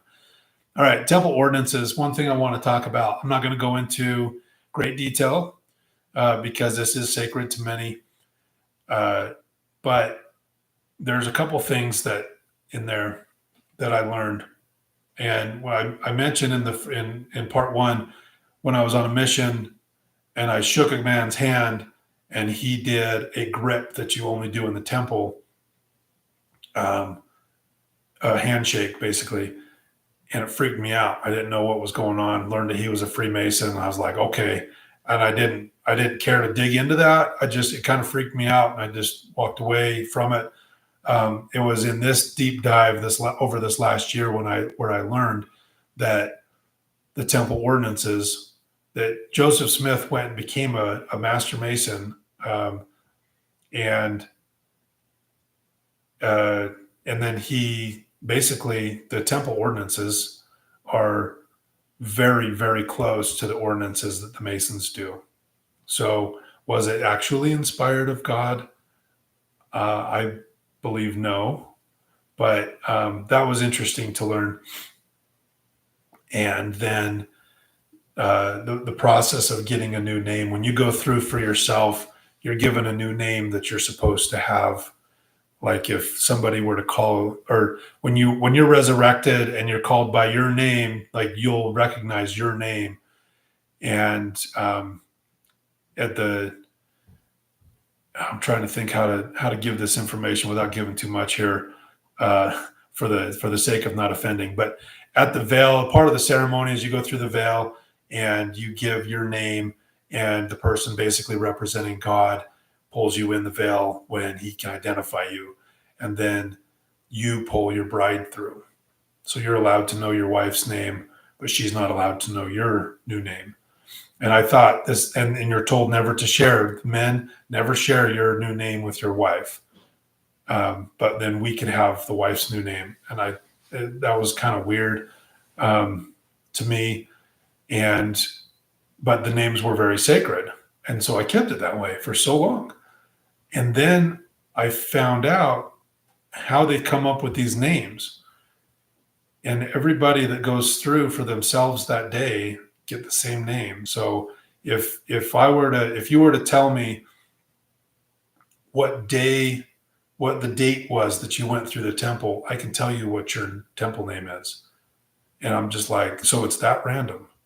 I thought it was, I don't know what I thought, but that really bothered me.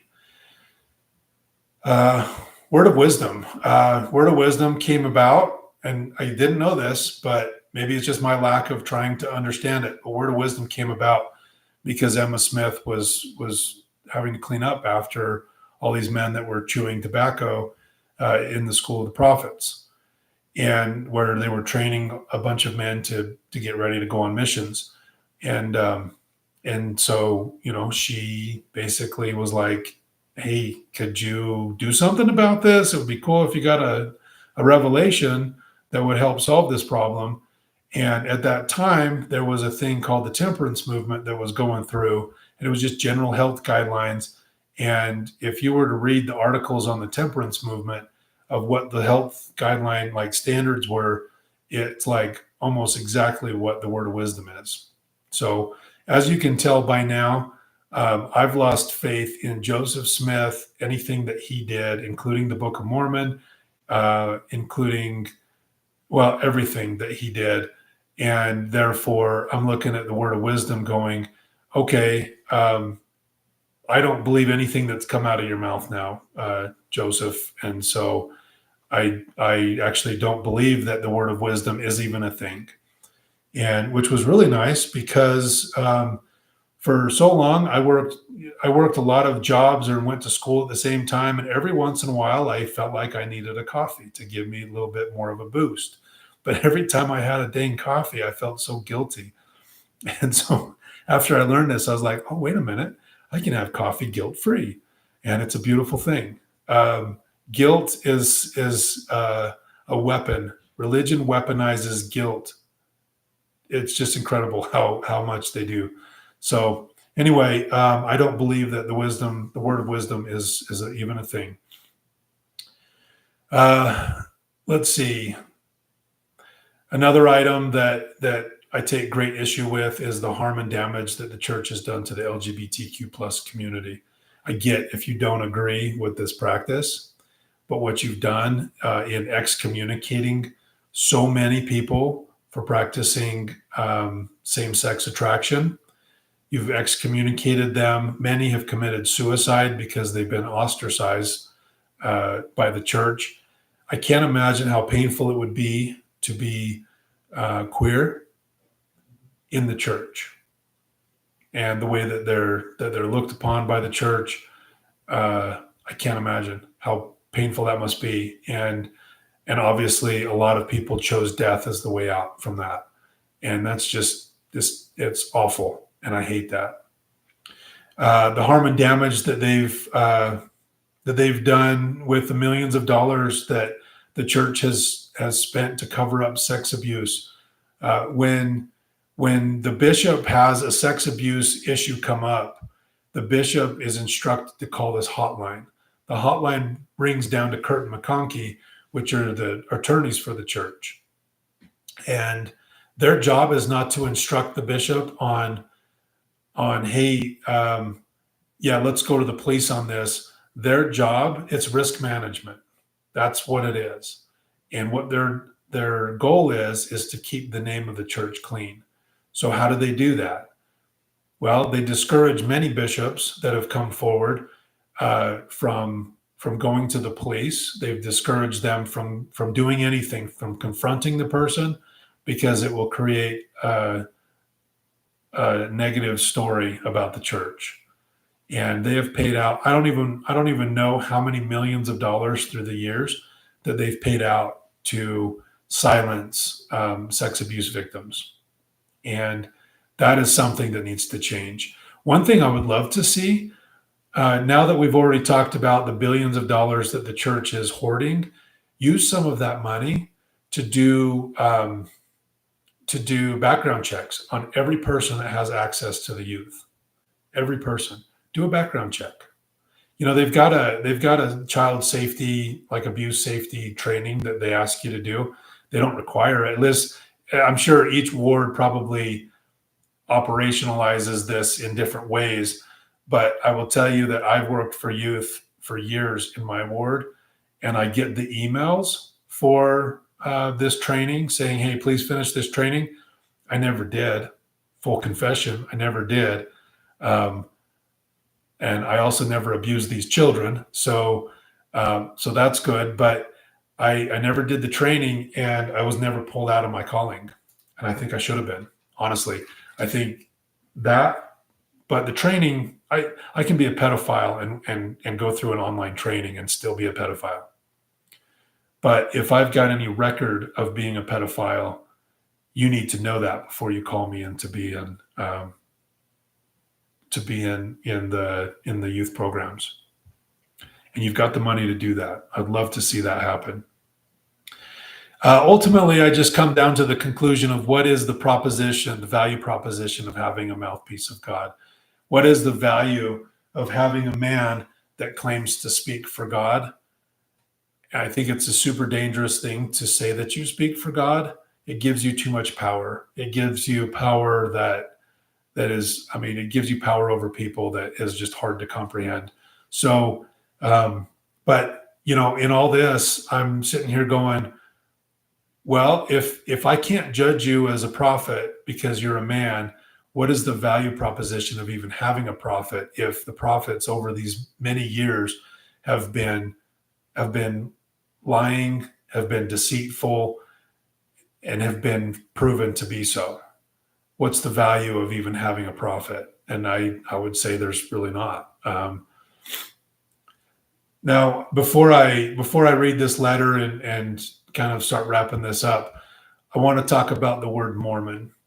So I've been pretty open about in these videos that I'm using the word Mormon rather than Church of Jesus Christ of Latter-day Saints, or, we're not even supposed to use the word LDS because it leaves Christ's name out of it. And what's his name? Russell Nelson, President Nelson, claims that that's a victory for Satan when you leave Christ's name out of his church, or when we're called Mormons rather than Latter-day Saints. So I want to give you a little bit of context of why I don't believe that was something that God asked Russell to do. President Nelson. In April 1990, and you can look these up on the church's site. In April of 1990, Russell M. Nelson gave a talk that is titled in April. I just realized I've repeated that several times. April of 1990, "Thus shall my church be called." So that's the name of the talk. And it was all about do not use the word Mormon in describing this. And it was very similar to his talk that he gave in October of 2018. The next conference, President Hinckley got up, and he was the prophet at the time, in October of 1990, and he gave a talk called "Mormon should mean more good." And he basically said, one of the brethren gave a talk last conference about the word Mormon. Well, Mormon actually means we should look at it as meaning more good. He basically, in a way, tells Nelson, no, you're wrong. We're okay with the word Mormon. In fact, it's a beautiful thing. And so I would say, if you want to go read those talks, it's just interesting that Russell Nelson came up, said, don't use the word Mormon. The prophet then comes up the next conference and said, no, Mormon's fine. And then Thomas S. Monson, who was the prophet later after Hinckley died, Monson actually spent millions of dollars on a campaign called "We Are Mormon," "We Are the Mormons," or something to that effect, like saying, like doing this huge campaign to show that Mormons are normal people. And so I'm just conflicted here going, okay, what does God want? Does God want Mormon? Does he not want Mormon? Because he's got an apostle that's saying, don't use the word Mormon. Then the prophet says, no, Mormon's fine. The next prophet says, not only is Mormon fine, but I'm gonna open up this huge campaign. I'm gonna make a movie. I mean, a movie was made on this during this campaign. And then Monson dies, Nelson takes over. Now, remember, Nelson in 1990 brought forward this issue. Nelson becomes prophet. And let me just check the date on this real quick.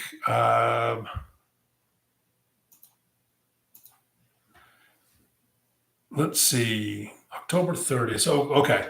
So in October of 2018, Russell M. Nelson gave the talk again saying, well, and the title of his talk was The Correct Name of the Church. And from that point forward, nobody was supposed to use the word Mormon or LDS. They were supposed to use, and what he said was, if you use Mormon or if you shorten the name of the church and not include Christ's name, then that's a win for Satan. So obviously for many years, what is this, 20, trying to do some math here, 28 years? Did I do that math right? For 28 years, Nelson's had to sit down and just take the word Mormon because his prophet at that time basically told him, hey, sit down, you're wrong. And so he gives a talk, basically reverses all of that. Now he's the prophet. He gets to do that. This is really interesting. This kind of gives a little bit of insight into what it's like to be a prophet. So this is his wife talking. This is they went to Africa. This was October 30th, 2018. This is Wendy Nelson talking here. Okay, where's the part that she talks about?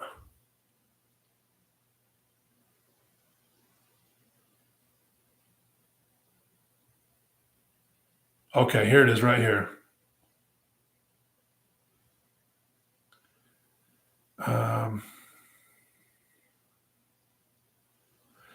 Let's see, we're witnesses to a process of restoration.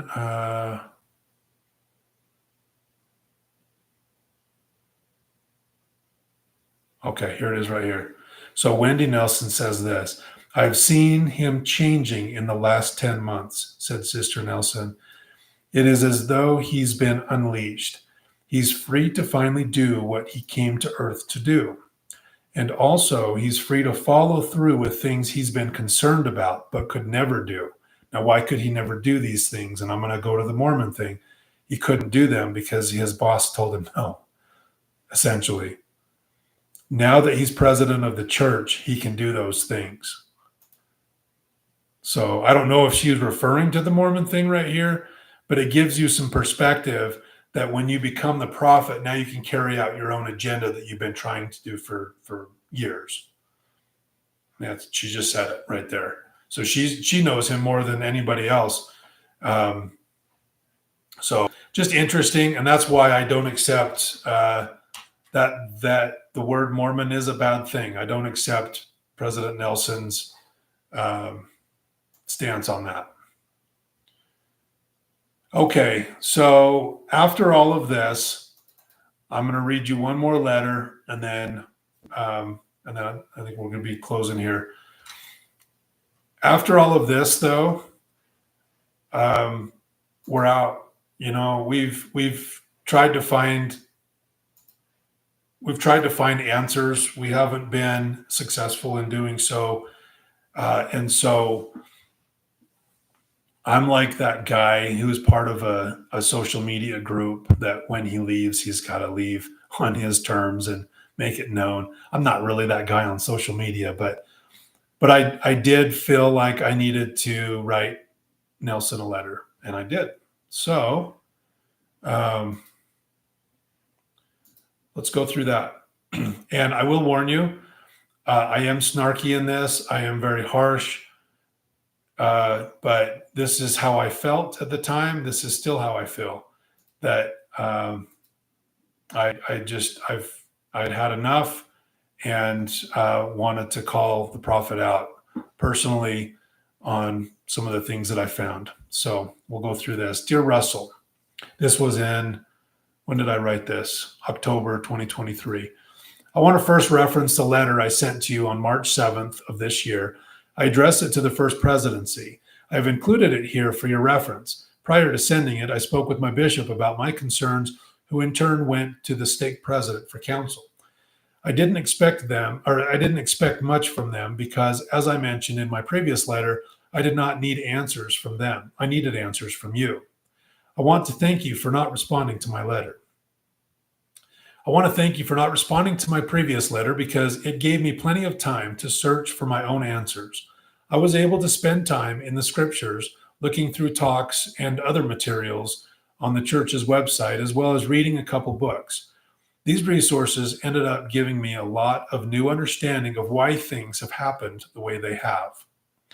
The first place I went to in attempting to find answers to my questions was through prayer and scripture. I searched for scriptures about false prophets. In Matthew 7:15 through 16, it states, "Beware of the false prophets which come to you in sheep's clothing, but inwardly they are ravening wolves. Ye shall know them by their fruits." I then contemplated what fruits were brought by you and your counterparts. Obviously, the concerns at the forefront of my mind had to do with the fraud carried out with the finances of the church. So in that realm, I really struggled to find an explanation on how you and your counterparts wouldn't be considered false prophets based on this issue alone. I don't want to discount any of the good things you have done, nor would I ever presume that you should be perfect in every way.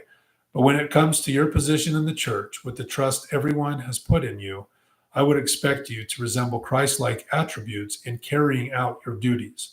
I also contemplated how many thousands of people you have hurt through decisions made during your time in the leadership of the church. The first that comes to mind is the revelation, in quotes, on the policy change in November of 2015 with the stance on the LGBT community and their children. When this change was made, I was serving in the primary. During sharing time, we were teaching the kids the second article of faith primary song. This is when it hit me that you and the rest of the top 15 of the church completely shredded the second article of faith by punishing kids for something their parents participate in, that you perceive as evil. How do you do that? Do we really believe that men will be punished for their own sins and not for Adam's transgression? I know this was later changed, which I felt vindicated in a way for feeling the way I felt towards it, but also shows me that this was absolutely not a revelation when it was later changed, and that change was labeled also a revelation. Then with this issue of the SEC filings, if we truly believe in the articles of faith, how can this happen, especially for 20 years? The 12th article of faith states that we believe in being subject to kings, priests, or presidents, rulers, and magistrates, in obeying, honoring, and sustaining the law. Obeying the law did not seem to be something you were all interested in sustaining when it benefited you or your organization. The 13th article of faith starts with, "We believe in being honest." In the context of the SEC filings, you knew, along with Monson, Hinckley, and all of your respective counselors, that you were not being honest. The order specifically calls out calculated actions taken to keep things hidden by the formation of multiple fake shell companies to hide the money, further creating fraudulent quarterly filings under those companies. How in any way is this being honest? While searching through the scriptures on prophets, I came across D&C 138. Whether by mine own voice or by the voice of my servants, it is the same. So in the spirit of looking for more contemporary guidance, I also searched talks by general authorities. In searching out keywords such as deception, I came across a talk by Mark E. Peterson in 1982. While I would make a strong argument against him being a man of God, given so many things he said, the fact remains that he was allegedly called by God to be an apostle. So I, in the spirit of D&C 138, will treat him as such. In his talk, he said, "Do we understand the gravity of the sin of dishonesty? It is not only unchristian, it is anti-Christian, it is anti-Mormon, it is anti-Christ. Whether it be lying or cheating or robbery or deception, whether it is in the home, in business, in sports, or in the classroom, dishonesty is completely foreign to the teachings of Jesus.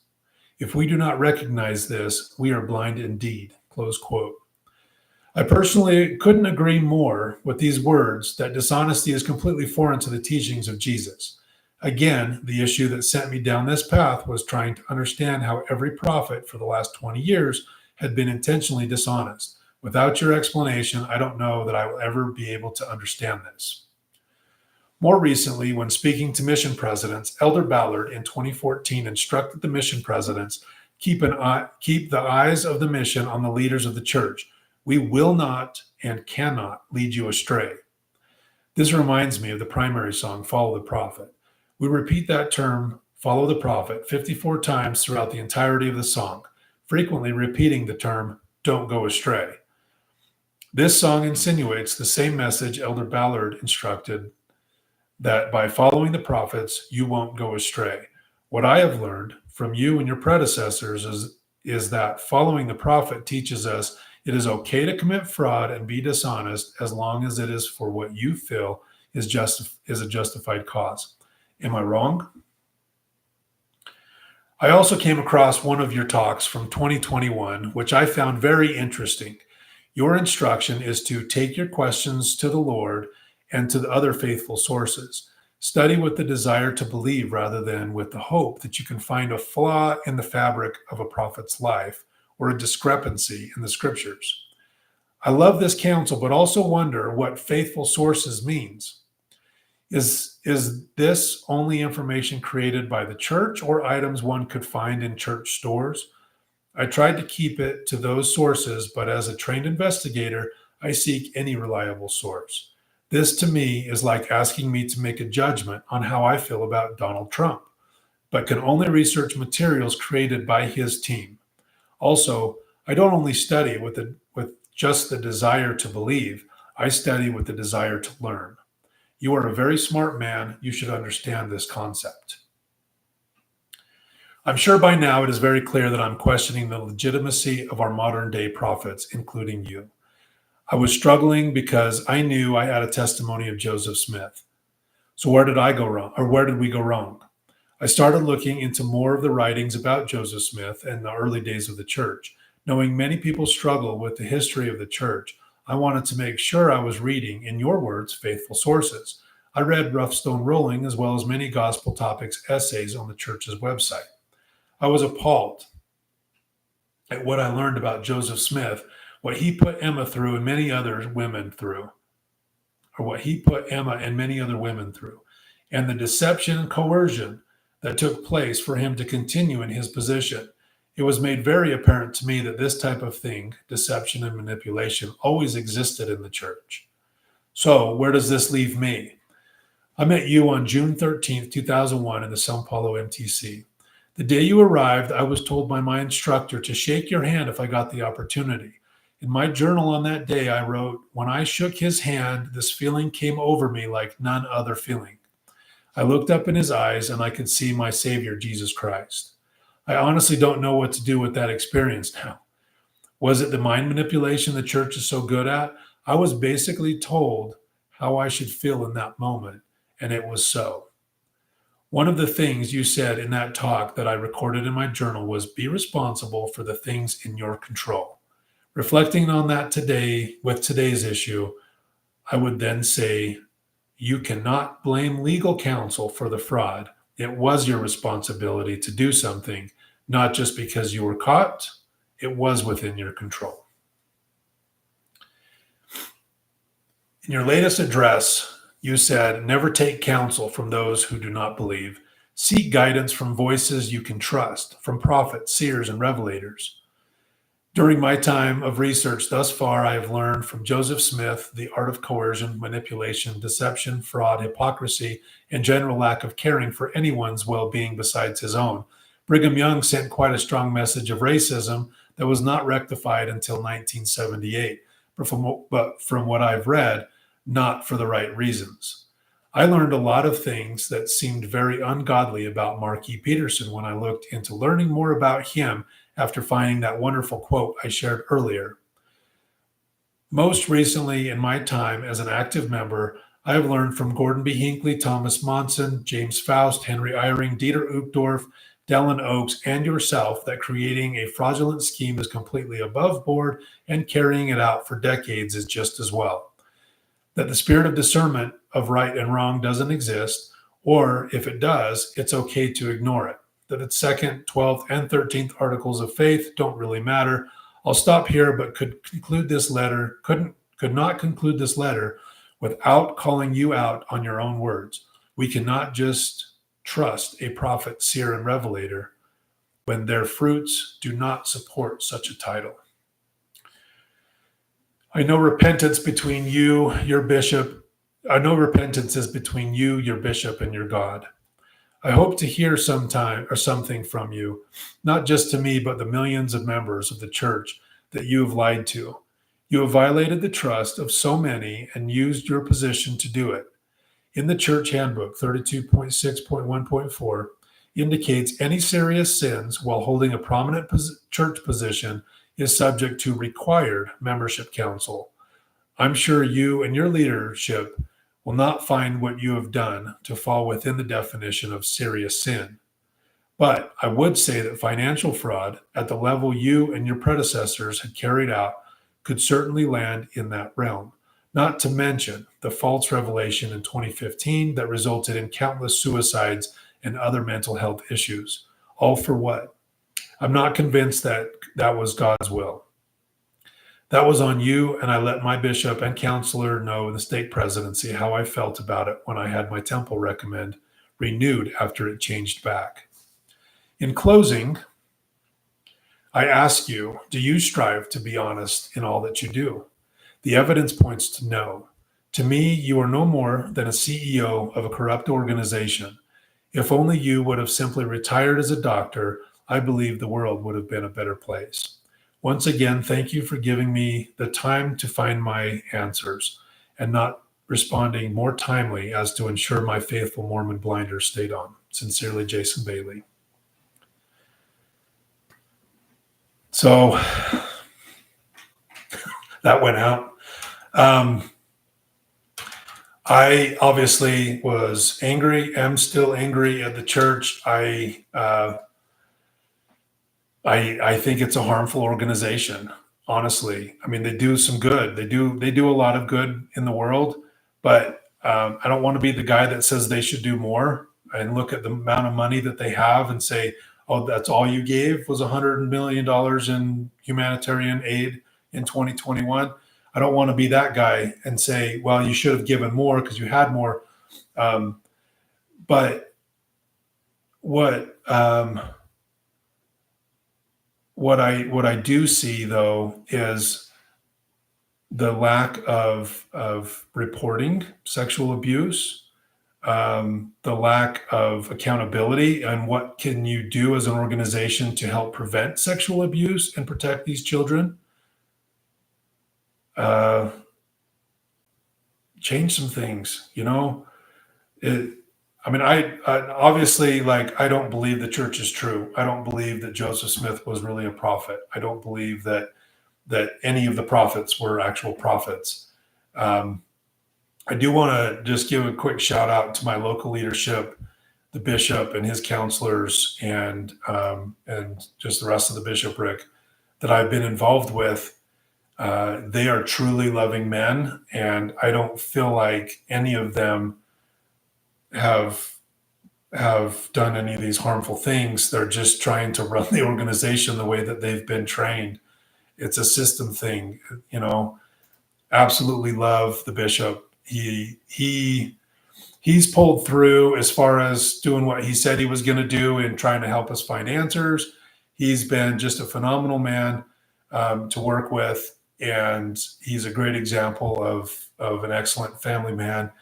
Um, Another member of the bishopric who I served with in the young men's, just salt of the earth type of person. Just absolutely love him and their family, and just the support that we felt from them and the love that we felt from them while going through this difficult process has been phenomenal. So thank you.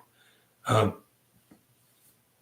Leaving the church was very difficult, although our testimonies had gone to basically zero. Leaving, I was in the young men's organization, and we have some just awesome young men. And the group that I was with were the 14 through 16-year-olds. No, it was the 13 and 14-year-olds. Yeah, it was the teachers, is the rank, the priesthood rank that they got, or the office, priesthood office, not rank. I worked with the teachers, and just awesome kids, awesome kids. And after learning all this stuff, I'm like, okay, I don't believe in this stuff, but what I am is a safe person for them to be around, and that I know, and that I can ensure. I worked with a lot of them on the mountain bike team. I'll actually mention, so to be a coach on the mountain bike team, you have to go through a background check, and you have to complete a very extensive, very in-depth youth abuse training online. So they make it very difficult to have a predator as a coach. Now, can it still happen? Sure, it can, but that organization goes to great lengths to make sure that who they're putting with all these kids, that they've tried really hard to make sure that they're safe to be with these people. Not only that, we never go anywhere alone. We don't ever spend any time alone with another child on the mountain bike team. So, you know, the church could learn a lot from how the school mountain bike team runs its organization. It's just crazy. So I would love to see something like that. But leaving the church was so hard because I loved these kids so much. A lot of them are friends with my boys, and I felt like I could give them a lot, but I couldn't give them any spiritual needs that they might have as it pertains to the Mormon gospel. And so for that reason, I felt like somebody else needs to come in, and I would step away. It was also very harmful to me to go and witness the indoctrination that happens every time they have class. There's a theme that they repeat every time at the beginning of class, and it is indoctrinating them. I'm 100% convinced I don't like it, and so it was actually starting to get really hard for me mentally to still be there and not believe, but just kind of push through that unbelief to maintain that calling. So yeah, it was really hard to leave. And then to tell family, we still haven't told all of our family. Some of my family is going to find out through watching these videos. It is hard because believing members, they're going to feel sorry for us. But what's interesting is after deconstructing, the world is actually so much more beautiful. People are so much more beautiful and mean more to me. I've got more love for just the general person working as a cashier at the gas station that I have no idea who they are, what their background is. I have so much more love and acceptance for them than I ever had before as a member of the Mormon Church. as an active member of the Mormon Church. Let's see.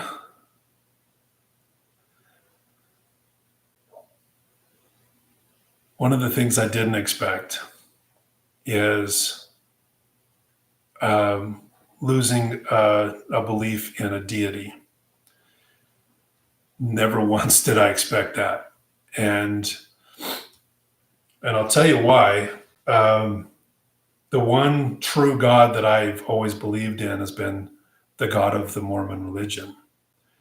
And after learning that he allegedly instructed a man to coerce young girls to marry him, that if he inspired the Book of Mormon to a very racist book, if he inspired a racist prophet to basically establish that racism of not letting Black people have the priesthood up until well after the Civil Rights Movement, that same God never felt it incumbent upon him to inspire a prophet after Brigham Young screwed up, let's call it. That God is not somebody that I want to believe in. And if I'm wrong, I think, honestly, I could go to him on Judgment Day and explain why I doubted him. And it's because I love people. And that love doesn't matter. It doesn't depend on what color their skin is or who they love. If that God doesn't let me into his heaven, I don't want to be there. I mean, it's as simple as that. So that's not something I expected, is to go through that. And what comes with that is the afterlife. I don't know if there's an afterlife. And guess what? It's actually beautiful, because what I want to do is leave an impact on this earth from my life that is a positive impact, that doesn't harm people, that loves people. And where I go from here is where I go. And if it's just boom, lights out, game's over, then it was going to be that anyway. And it doesn't matter. If the Mormon faith is correct, I don't know, or even not just the Mormon faith, but if God is real, and if there's an afterlife, I'm pretty sure that the way I'm living my life is going to get me into a good place. I am trying so hard not to harm people, and I'm trying very hard to love more people than I've ever loved as a Mormon. So, but that was completely unexpected. Oh, let's see. It's interesting, again, being able to drink a cup of coffee and not feel like a complete loser. Like I said before, when I was looking to go to the military, the fear of death was not there, because I didn't care. My self-worth was zero, because the church had taught me what a failure I was, and that I was nothing. Religion creates sin. And so when you are drinking a cup of coffee and don't believe it's a sin anymore, it's actually a pretty liberating experience, to basically own, I guess, I don't know how, it's hard to explain, but I don't think I'm making anybody upset by having a cup of coffee or drinking a glass of wine, because I don't even know that there's even a deity up there that I am upsetting. Speaking of deity, it's hard for me to imagine a father who would create such a test for his children that he would be willing to destroy them if they failed the test. That is not a loving father. So and a lot of this also with the deconstructing from faith in the Book of Mormon and everything, it really starts to make you question the Bible. And I mean, it just makes you question a lot of things. And, it's just one of those things that I used to lose sleep from time to time thinking about the second coming, that, that my kids aren't going to get to grow up and experience life and experience families. And I'm not going to be able to experience grandchildren because the second coming, the fear of the second coming, that fear, oh God, that people put in. See, I said God, and I don't even believe in God anymore. But the fear that religion puts into people to get them to walk straight and to pay them money and obey their rules, and it's just such garbage. And I'm so sorry if that offends you, but that's how I feel about it. So, and then just to wrap up, I'm so thankful to have gone through this journey and continue to go through this journey with my wife, Kimberly. You are everything to me. I love you so much. And I can't imagine going through this without you. Just an incredible human. And I'm just thankful. I just am so lucky to have you. And then the ultimate lesson that I learned from this is just be present. Be present today. Live today. Love today. And leave a positive impact on humanity wherever you can. And that's what I come out of this with. And there's a lot of learning still left to happen. The journey's not over, but I have learned to love so much more and be accepting to so much more. And I feel like so much more. And I never thought I would feel like that without religion. It's pretty cool. And that's it. Thank you so much for watching. And I will probably, I don't know, it depends on how it goes. I may end up posting some more stuff. But I just, I want to get my influence out there. Anybody that needs to talk to somebody, they need somebody. It is important. Community is so important. And thank you again.